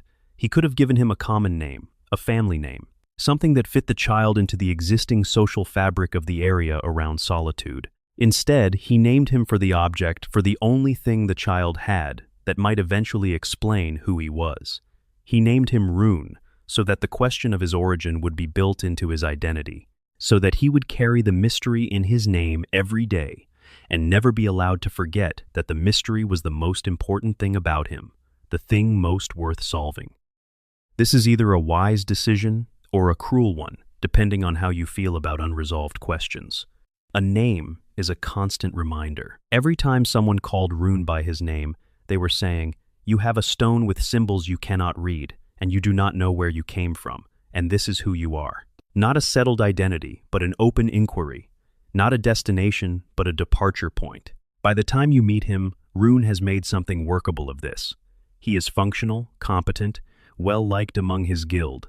He has a life. The search for his origin is ongoing, but it is not consuming him in the way that Arneel Gain's obsession consumed him, or the way that certain fixations become the only thing a person is. Rune has integrated the not knowing. He has found a way to live alongside the question without being destroyed by it. But the note from Athel Newberry, no word yet suggests that the not knowing has not stopped hurting. He still pays scholars. He still sends letters. He still asks people who might know something. The integration is real, but it is not resolution. And resolution is still what he wants. And the wanting has not quieted, just because the answer has not come. There is something in the carved stone itself worth noting. The fact that it was on a shipwreck, or with a child who came from a shipwreck, means it survived a catastrophe. Most things on a sinking ship do not survive in a form that a fisherman could pick up. The ship went down badly enough that a child ended up in the sea, which is a violent way for a voyage to end. Whatever was on that ship did not make it, or most of it did not. Cargo was scattered. People died. The sea swallowed the evidence. But the stone survived, and the child survived, together, in the water, until the fishermen found them. The stone is not fragile. It is worked stone, designed to last. But the fact that it was still with the child after whatever violence sank the ship suggests either that it was tied to him around his neck, perhaps, or sewn into his clothing, or that someone put it in his hands, deliberately as the ship went down, as an act of intent. As a message passed to the only one still going to be around to receive it, someone on that ship, in those final minutes, gave a child a stone with symbols on it, or someone gave that stone to a child before the voyage began, as identification, as a key, as something that would answer questions when the time came to ask them. And then the ship sank, and the time to ask the questions came, and the stone is present, but the person who could read it is gone. This is the cruelest version of the mystery. Not that the stone is unreadable to everyone, but that it was readable to someone who is no longer alive. That somewhere in the water between wherever the ship came from and the coast of Skyrim, the person who could have told Rune everything, who is this child, where does he come from, what do these marks mean, let go. The orphan's tear. Even the ship's name contains the acknowledgement. What is lost in a shipwreck is not only cargo and life, it is context. The chain of transmission that connects a carved stone to a meaning, that connects a child to a family, that connects a name to a history. All of it went down in cold water and did not come back up. Rune sits at his table in the ragged flagon. The stone is in his pocket. No word yet. Expanded Notes Part 7. The Dark Secret of Rorikstead. Continued. The agricultural success of Rorikstead is worth dwelling on as a starting point, because it is the detail that anchors everything else. Skyrim's Whiterun hold is Skyrim's breadbasket among the holds. Whiterun has the best farming land, the most temperate climate, the most reliable conditions for the crops that a medieval northern civilization depends on. This is one of the reasons Whiterun is the most powerful and politically central of the holds. Food security is strategic security. The ability to feed a city is the ability to sustain a city through siege, through drought, through the disruptions that wars and natural events bring. Within the Whiterun hold, Rorikstead is specifically noted for producing exceptional harvests. Not merely adequate harvests, not merely reliable harvests, exceptional ones. The farms around Rorikstead yield more than the same land should yield, more than comparable farms in equivalent soil conditions, with a consistency that stands out enough to be remarked on by the village's residents with a kind of quiet pride. In a world without supernatural explanation, this is luck and good farming practice. In Skyrim, where Daedric princes traffic in exactly this kind of bargain, where the Daedric prince Namira rewards the unspeakable with genuine power, where Hircine grants hunters supernatural ability in exchange for service, where Molag Bal grants strength in exchange for the soul, exceptional agricultural success, in a context with other suspicious indicators, is not luck and good practice. It is a payment received. The soul gem question needs a careful consideration, because soul gems are not unusual items in Skyrim generally. The College of Winterhold uses them. Enchanters across every hold use them. They are a standard component of the magical economy. Finding a soul gem in a house is not, in itself, suspicious. Finding a filled soul gem in a house is different. Filled soul gems are soul gems that have already been used to trap a soul. They are the result of an active process, someone performing a soul trap enchantment on a living being, capturing that being's soul, and storing it in the gem. The soul gem, sitting on a shelf in a farmer's home in a village known for having no mages, no enchanters, no magical practitioners of any visible kind, is already occupied. The process has already been completed. The soul is already inside. These are not materials waiting to be used. They are results. They are the aftermath of a ritual that has already happened. And if the ritual that produced them was the one that the soul gem was always meant for in Daedric practice, the offering of souls to a prince in exchange for a blessing, then the filled soul gems on the shelves of Rorikstead's homes are not materials. They are receipts. Juan Minette is the pivot point of the whole theory, and what makes him so effective as a suspicious character is how normal he seems. He is an old man. He does not cast spells in the town square. He does not wear robes or carry a staff. He does not look at you with the calculating intensity of a man conducting dark research. He looks like what he presents as an elderly villager, minding his own business, living quietly in a small farming community. The Daedric texts in his home are not displayed prominently. They are kept among ordinary books, the way you keep something you want accessible but do not want noticed. They are the reading material of someone who knows what they are, who has been reading them long enough to not think about hiding them, who lives in a village where no one else is educated enough to recognize what they are looking at. An old man in a village where all the mothers die, where every house has a filled soul gem, where the crops never fail, where a child dreams of things she should not know about, where there is no door to the basement, where a horse thief from this village tried to get as far away from it as possible and ended up on an execution cart on the worst morning of his life, saying the name of the place he came from as though it explained something about the kind of man who would run. The village is quiet at night. The village is always quiet at night. The fires burn low, and the adults do not stand outside after dark, and the animals in the barn have stopped making the noises that animals make when something is wrong, because something has been wrong here for so long that the animals have accepted it as normal. The crops will be good this year. They are always good. Expanded Notes, Part 8, The Sleeping Tree, continued. The giant who tends the camp around the sleeping tree is different from other giants in a way that takes patience to notice. Other giants are alert to intrusions. Their camps are territories, and they defend them with the immediate physicality of something that has a simple and direct relationship to space. This is my space. You have entered it. This is a problem. They read the environment well. They know when something is wrong before you get close enough to confirm it yourself. This giant is not like that. He will notice you if you come close enough to the camp. He will react if you threaten him, but his attention is not primarily on the perimeter. It is on the tree. He watches it, not constantly, not with the focused intensity of a guard, but in the way that people watch things. They are fond of a background awareness, a recurring return of the gaze, a tendency to orient toward it when there is nothing more pressing, demanding attention. The fire goes, the mammoth does what mammoths do, and when there is a quiet moment, the giant looks action the tree. This is not behavior that the game's designers would have programmed into an ambient NPC without having a reason.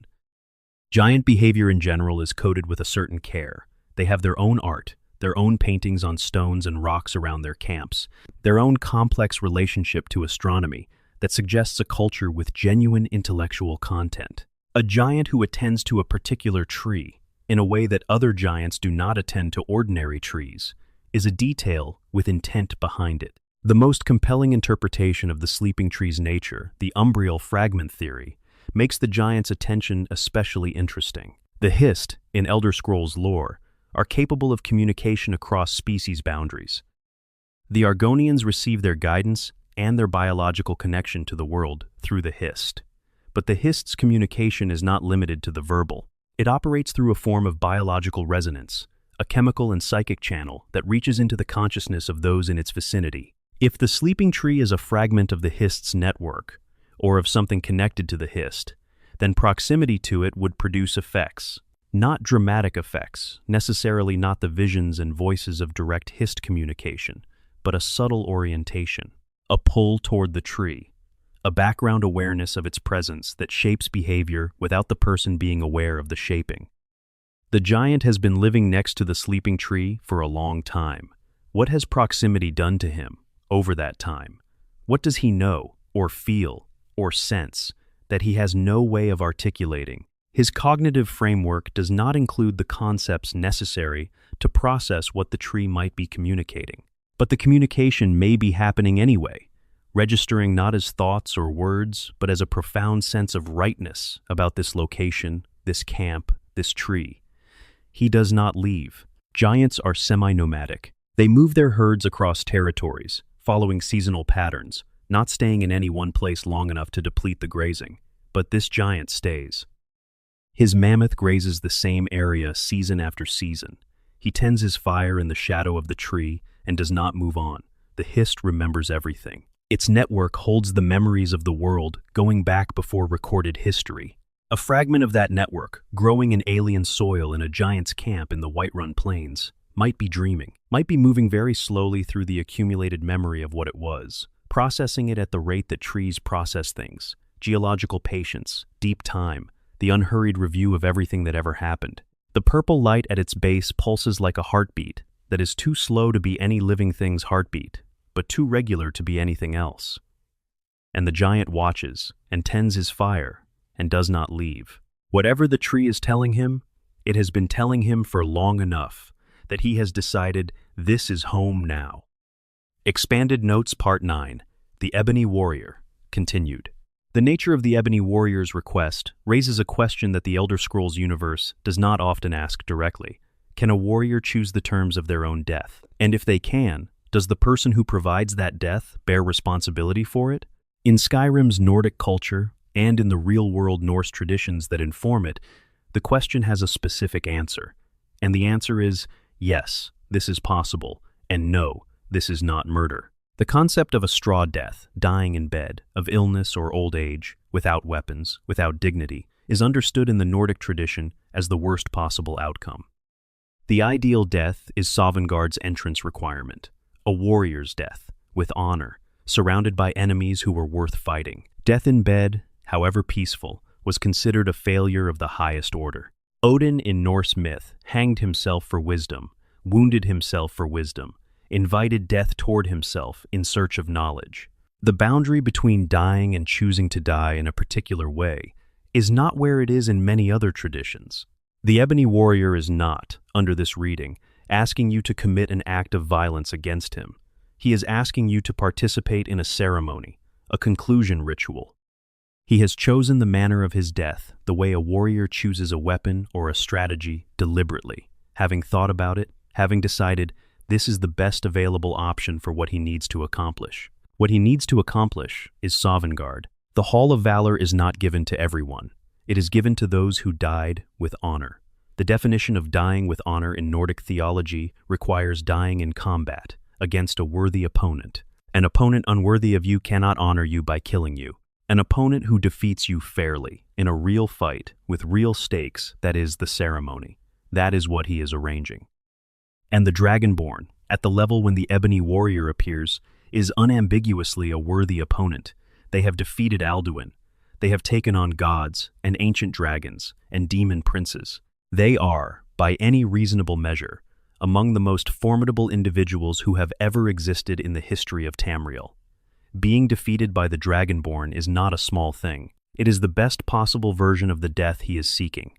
This is why the Nerevarine theory fits so naturally. A person who has been alive for centuries, who has accumulated experience on a scale that most mortals cannot imagine, who has outlived everyone they knew, and everyone those people knew, who has been to Akavir and back, and has seen what there is to see on the other side of the world. Such a person would have spent a very long time thinking about this question. When does it end? How does it end? What is the correct conclusion for a life this long and this full? The Hall of Valor is a real place in Skyrim. You go there. You walk through it. The heroes of old are genuinely present, feasting and fighting and existing in the afterlife that their culture promised them. If the Ebony Warrior makes it there, he will be among them. He will have the company of people who understand what it is to have been extraordinary. He will have an eternity of worthy opponents. He will not be the last survivor of something that everyone else has already moved on from. He will simply be home. The fight itself is among the hardest in the base game.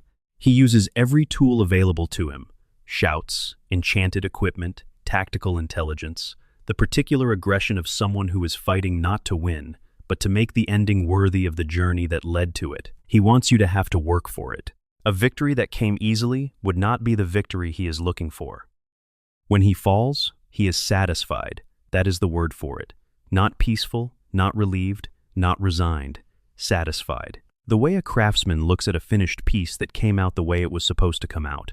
The way a traveler looks at a destination that turned out to be worth the distance. He wanted this. You gave it to him. Whether that was a mercy or a killing is a question the game leaves entirely to you. Expanded Notes Part 10. The Augur and the Eye, continued. The Psijic Order's intervention in the Eye of Magnus questline is one of the most carefully understated moments in all of Skyrim. They arrive without announcement.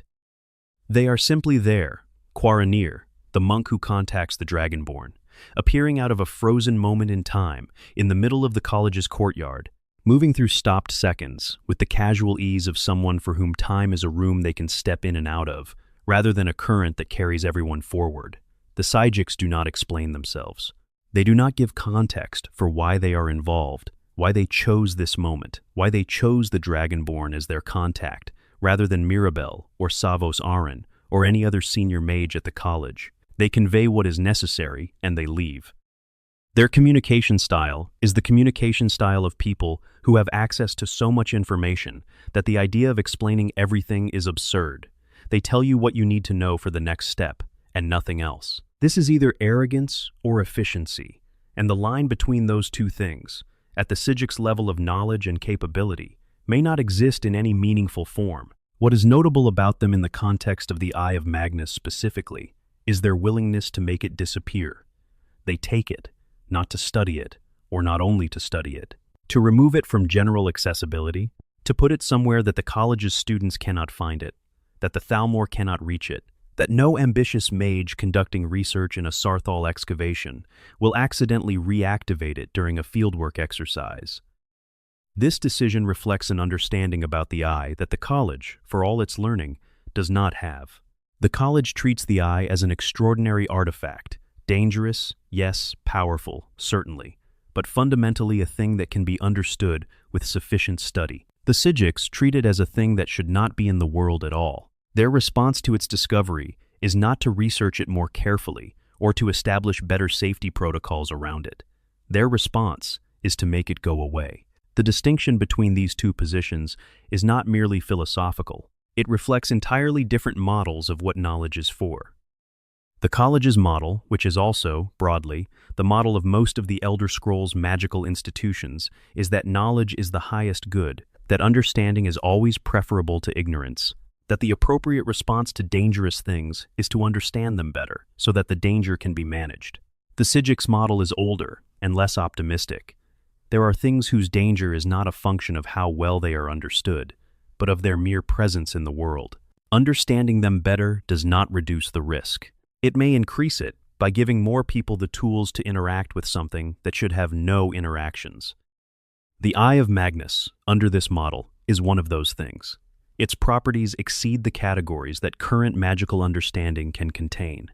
Studying it would mean using frameworks, the schools of magic, the existing theoretical models of how magicka behaves that were not built to accommodate it, like trying to measure the ocean with a coffee cup.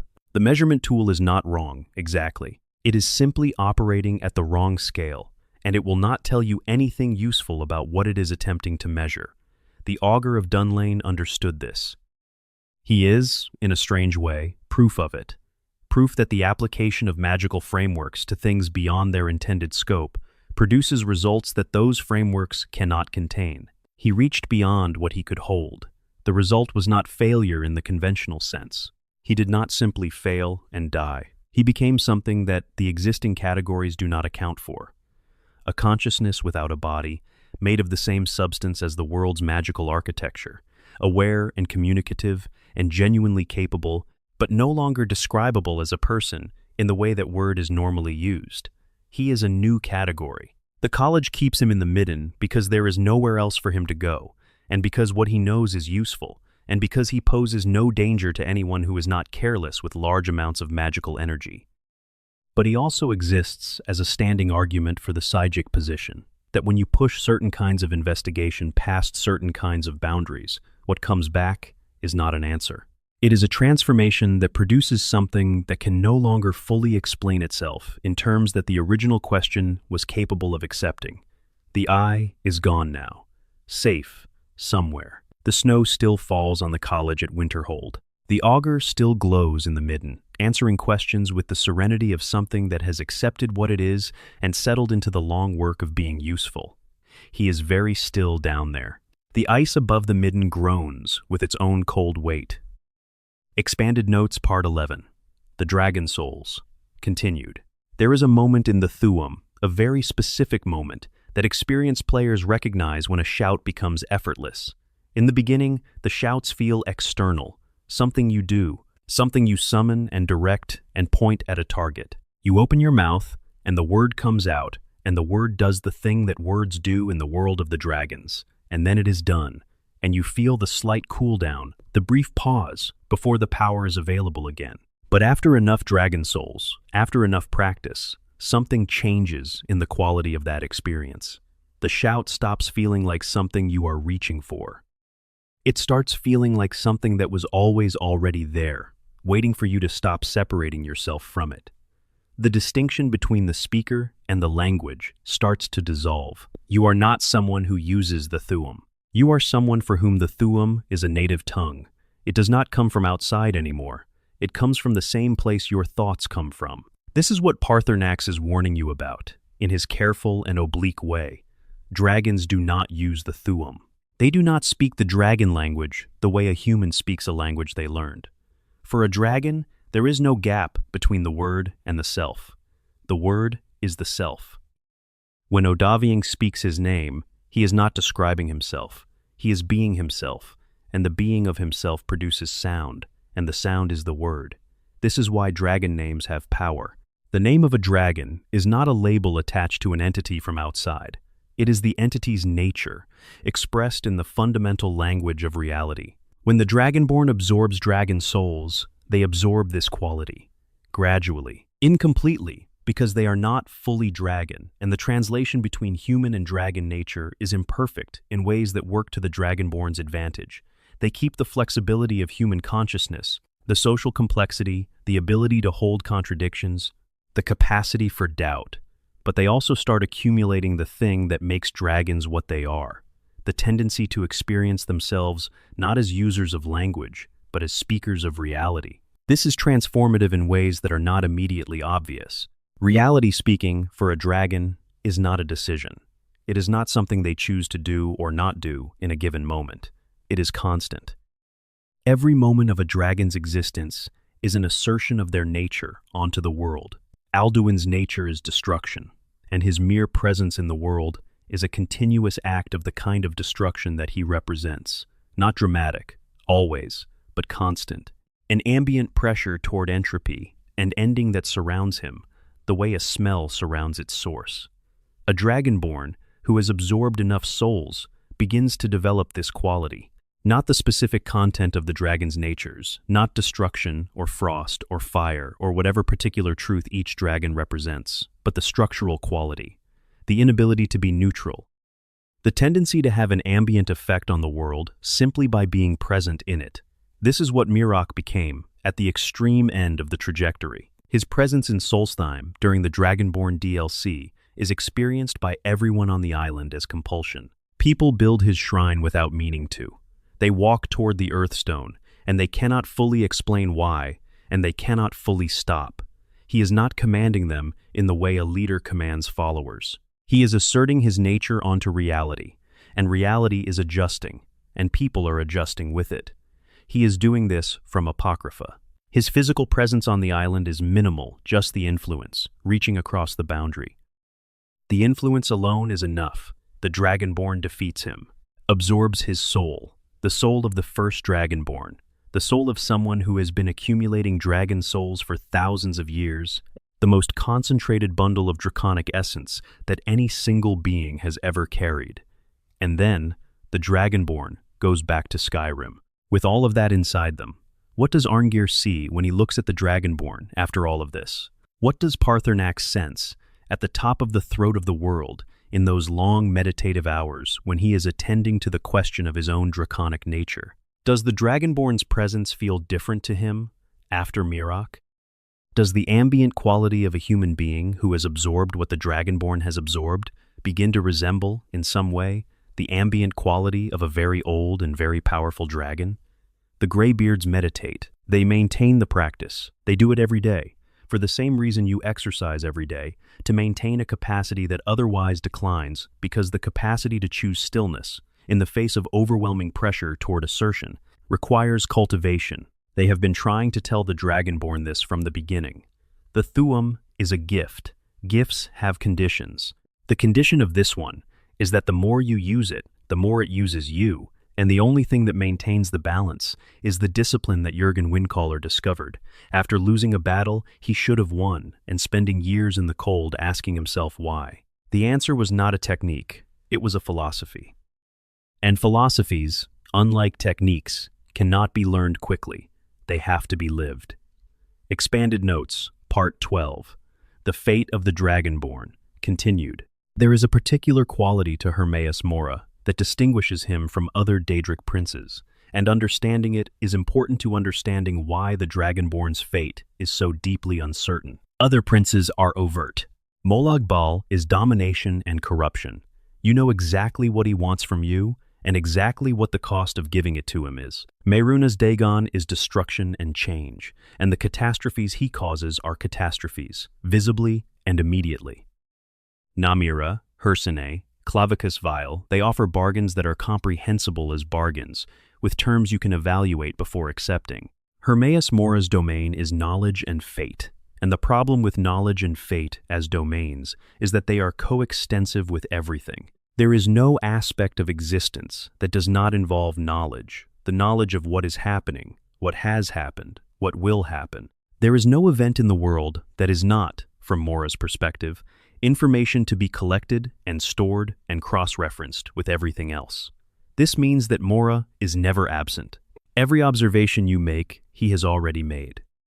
Every discovery, the Eye of Magnus, the lexicon, the black books, the words of power, carved on the ancient walls, every single thing that the Dragonborn finds and learns and understands is something that Mora was aware of before you knew it existed.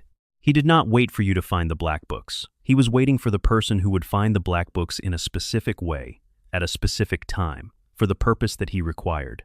The Dragonborn's entire journey, in this reading, is something that Mora has observed from the beginning, not directed, not caused, not manipulated in the obvious way that a schemer manipulates events, but known. Every step the Dragonborn took across Skyrim, every dragon soul absorbed, every word of power learned, every choice made between saving someone and not saving them, Mora has all of it. In the black pages of Apocrypha, in the eternal library where all texts exist, including texts that have not been written yet, there is a complete record of everything the Dragonborn has done and will do. The Dragonborn DLC ends with a bargain. To defeat Mirok, the Dragonborn accepts Mora's assistance. Mora wants something in return, the secrets of the Skull, the indigenous knowledge of Solstheim's people, which Mora wanted and could not get through his existing agents. The Dragonborn gives him this. And in exchange, Mora gives the Dragonborn the power to defeat Mirok. It is a transaction. Clean. In the way Mora's transactions tend to be, both parties received what they wanted. No overt coercion. Nothing that requires the Dragonborn to become something they would refuse to be. Just information exchanged for power.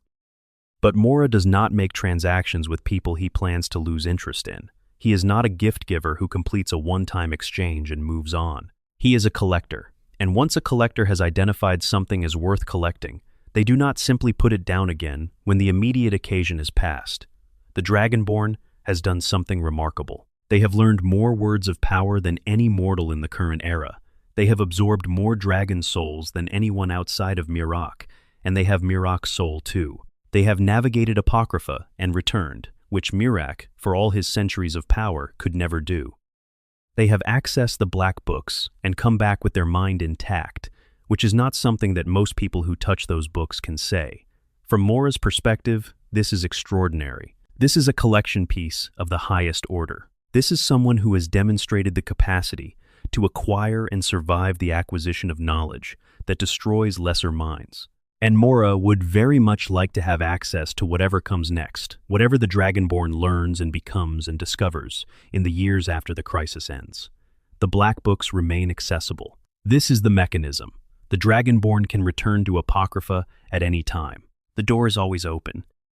And the relationship with Mora, whatever its official status after the DLC's conclusion, is not the kind of relationship that simply ends because the immediate plot has resolved. Whether the Dragonborn returns to Apocrypha by choice, or is gradually drawn back, or resists entirely and keeps the door closed for the rest of their life, this is one of the three great possible futures, and it is the one that Mora would prefer, not through force, through the same thing that has always drawn people to Apocrypha, the books, the knowledge, the questions that do not have answers anywhere else. The Dragonborn is curious. They spent an entire game investigating every strange thing they encountered. The bones in the mountain, the headless rider on the road, the sealed jars, the carved stone. Curiosity is their defining characteristic. And Hermaeus Mora is the universe's custodian of everything that curiosity reaches for. He does not need to do anything. He only needs to wait. He is very good at waiting. The library in Apocrypha has a shelf with the Dragonborn's name on it. Not a metaphorical shelf, an actual one, in the impossible non-Euclidean architecture of his realm, where books exist that have not been written yet, and texts appear that describe events that are happening simultaneously to being experienced. Whether the Dragonborn ever fills that shelf, whether they chose the quiet life, or the warrior's death, or the slow dissolution into the Thuum, the shelf is there, waiting, patient as stone, patient as knowledge, patient as the space between one breath and the next, on a night when everything is still and the wind has stopped and the mountains are visible all the way to the horizon, standing in the dark like questions that have been there since before anyone was around to ask them. If this helped you find your way towards sleep tonight, drop a comment and let me know where you were watching from and what time it was. And if you want to keep walking through places like this, through the quiet corners of worlds built for wonder, then subscribe so you do not miss wherever we go next. Sleep well. The mysteries will still be there in the morning. They always are. A final thought before sleep. There is something that all of these mysteries share, and it is worth naming before the night fully closes. Every mystery in this list is a mystery because someone built it that way. Someone sat at a desk, or in a meeting room, or in a dark studio at 3 in the morning when the deadline was pressing, and made the decision to put the bones in the cavern without explanation, to put the skull in the graveyard without a name, to seal the jars without a quest, to give Rune a stone without a language anyone could read. Every single one of these things required a decision, a deliberate choice to leave a door open instead of closing it, to draw attention to something without resolving what the attention revealed. Game designers who do this are doing something that writers and artists and architects have understood for a long time. The space that the audience fills is more powerful than the space that you fill for them. A question that you inhabit, that you carry with you, that comes back to you on quiet nights when your mind drifts toward large things, does more than an answer. An answer satisfies you, and you put it down. A question you care about stays with you, changes the texture of your thinking, connects to other questions, and other places, and other things you have seen, until it is not just a question anymore, but a part of the architecture of how you understand things. The snow whales are in that architecture now, for anyone who has spent enough time with Kagranzel. The bones are not bones. They are evidence of a kind of world that was larger and stranger than the world we usually inhabit. A world where enormous things move through the air above the mountains. A world where the Dwemer looked up and built instruments to listen to what was there, and what was there was worth listening to. The Dwemer themselves are in that architecture. Not the specific details of their disappearance, the battle, the heart, the tools, but the shape of what it means to be a civilization that built things to last, and then was not there to see how long they lasted. The lights they left on are the lights we walk through now. Their machines are our inheritance. Whatever they became, they made things that outlived the circumstances that made them. And those things are still here, and they are still asking the question that their makers were asking when they built them. That question was, essentially, what is the world made of? And if we understood it completely, what would we become? They may have found out. We are still working on the question. The headless man rides his road, because the road is the only structure he has left, and structure is what consciousness reaches for when everything else is gone. The people in Rorikstead tend their farms, because the bargain holds and the crops grow, and the cost of the bargain is paid in the small and quiet ways, that costs like this are always paid. Sadia sits in the firelight of the bannered mare, and keeps her expression exactly where she wants it. Rune turns the stone over in his hands, not looking at it, just holding it. These are not stories about endings. They are stories about persistence, about the things that remain when the explanations do not arrive, about the shapes that human consciousness maintains under the pressure of unresolved questions. They are about the way that not knowing can become its own kind of home, if you are patient enough with it, if you stop fighting it and start inhabiting it. The Dragonborn learned the Thuum, and it changed them, slowly, in the way that all deep learning changes the learner. They are not who they were at the beginning of the story. They are not entirely sure who they are now. The question is genuinely open. This is not a problem. This is how it is supposed to feel. Let the question settle around you tonight. Let the mysteries go quiet. Let the bones in the mountain, and the rider on the road, and the 5 sealed jars hold their silence, the same silence they have been holding for years, patient and present and full of the particular weight of things that have not yet been understood. Your breathing is slower now. The world outside is whatever it is, rain or frost or city noise or complete country silence, and it is fine. The fire is low. Somewhere above the clouds, in the high cold air above the mountains of Skyrim, something enormous might be moving. Too high for ordinary sight, too slow for ordinary time.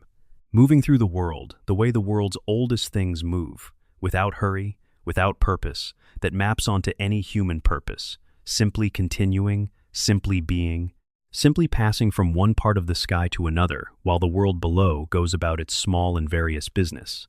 It has been there since before the first stone was laid at Kagranzel. It will be there when the last stone falls. Sleep well.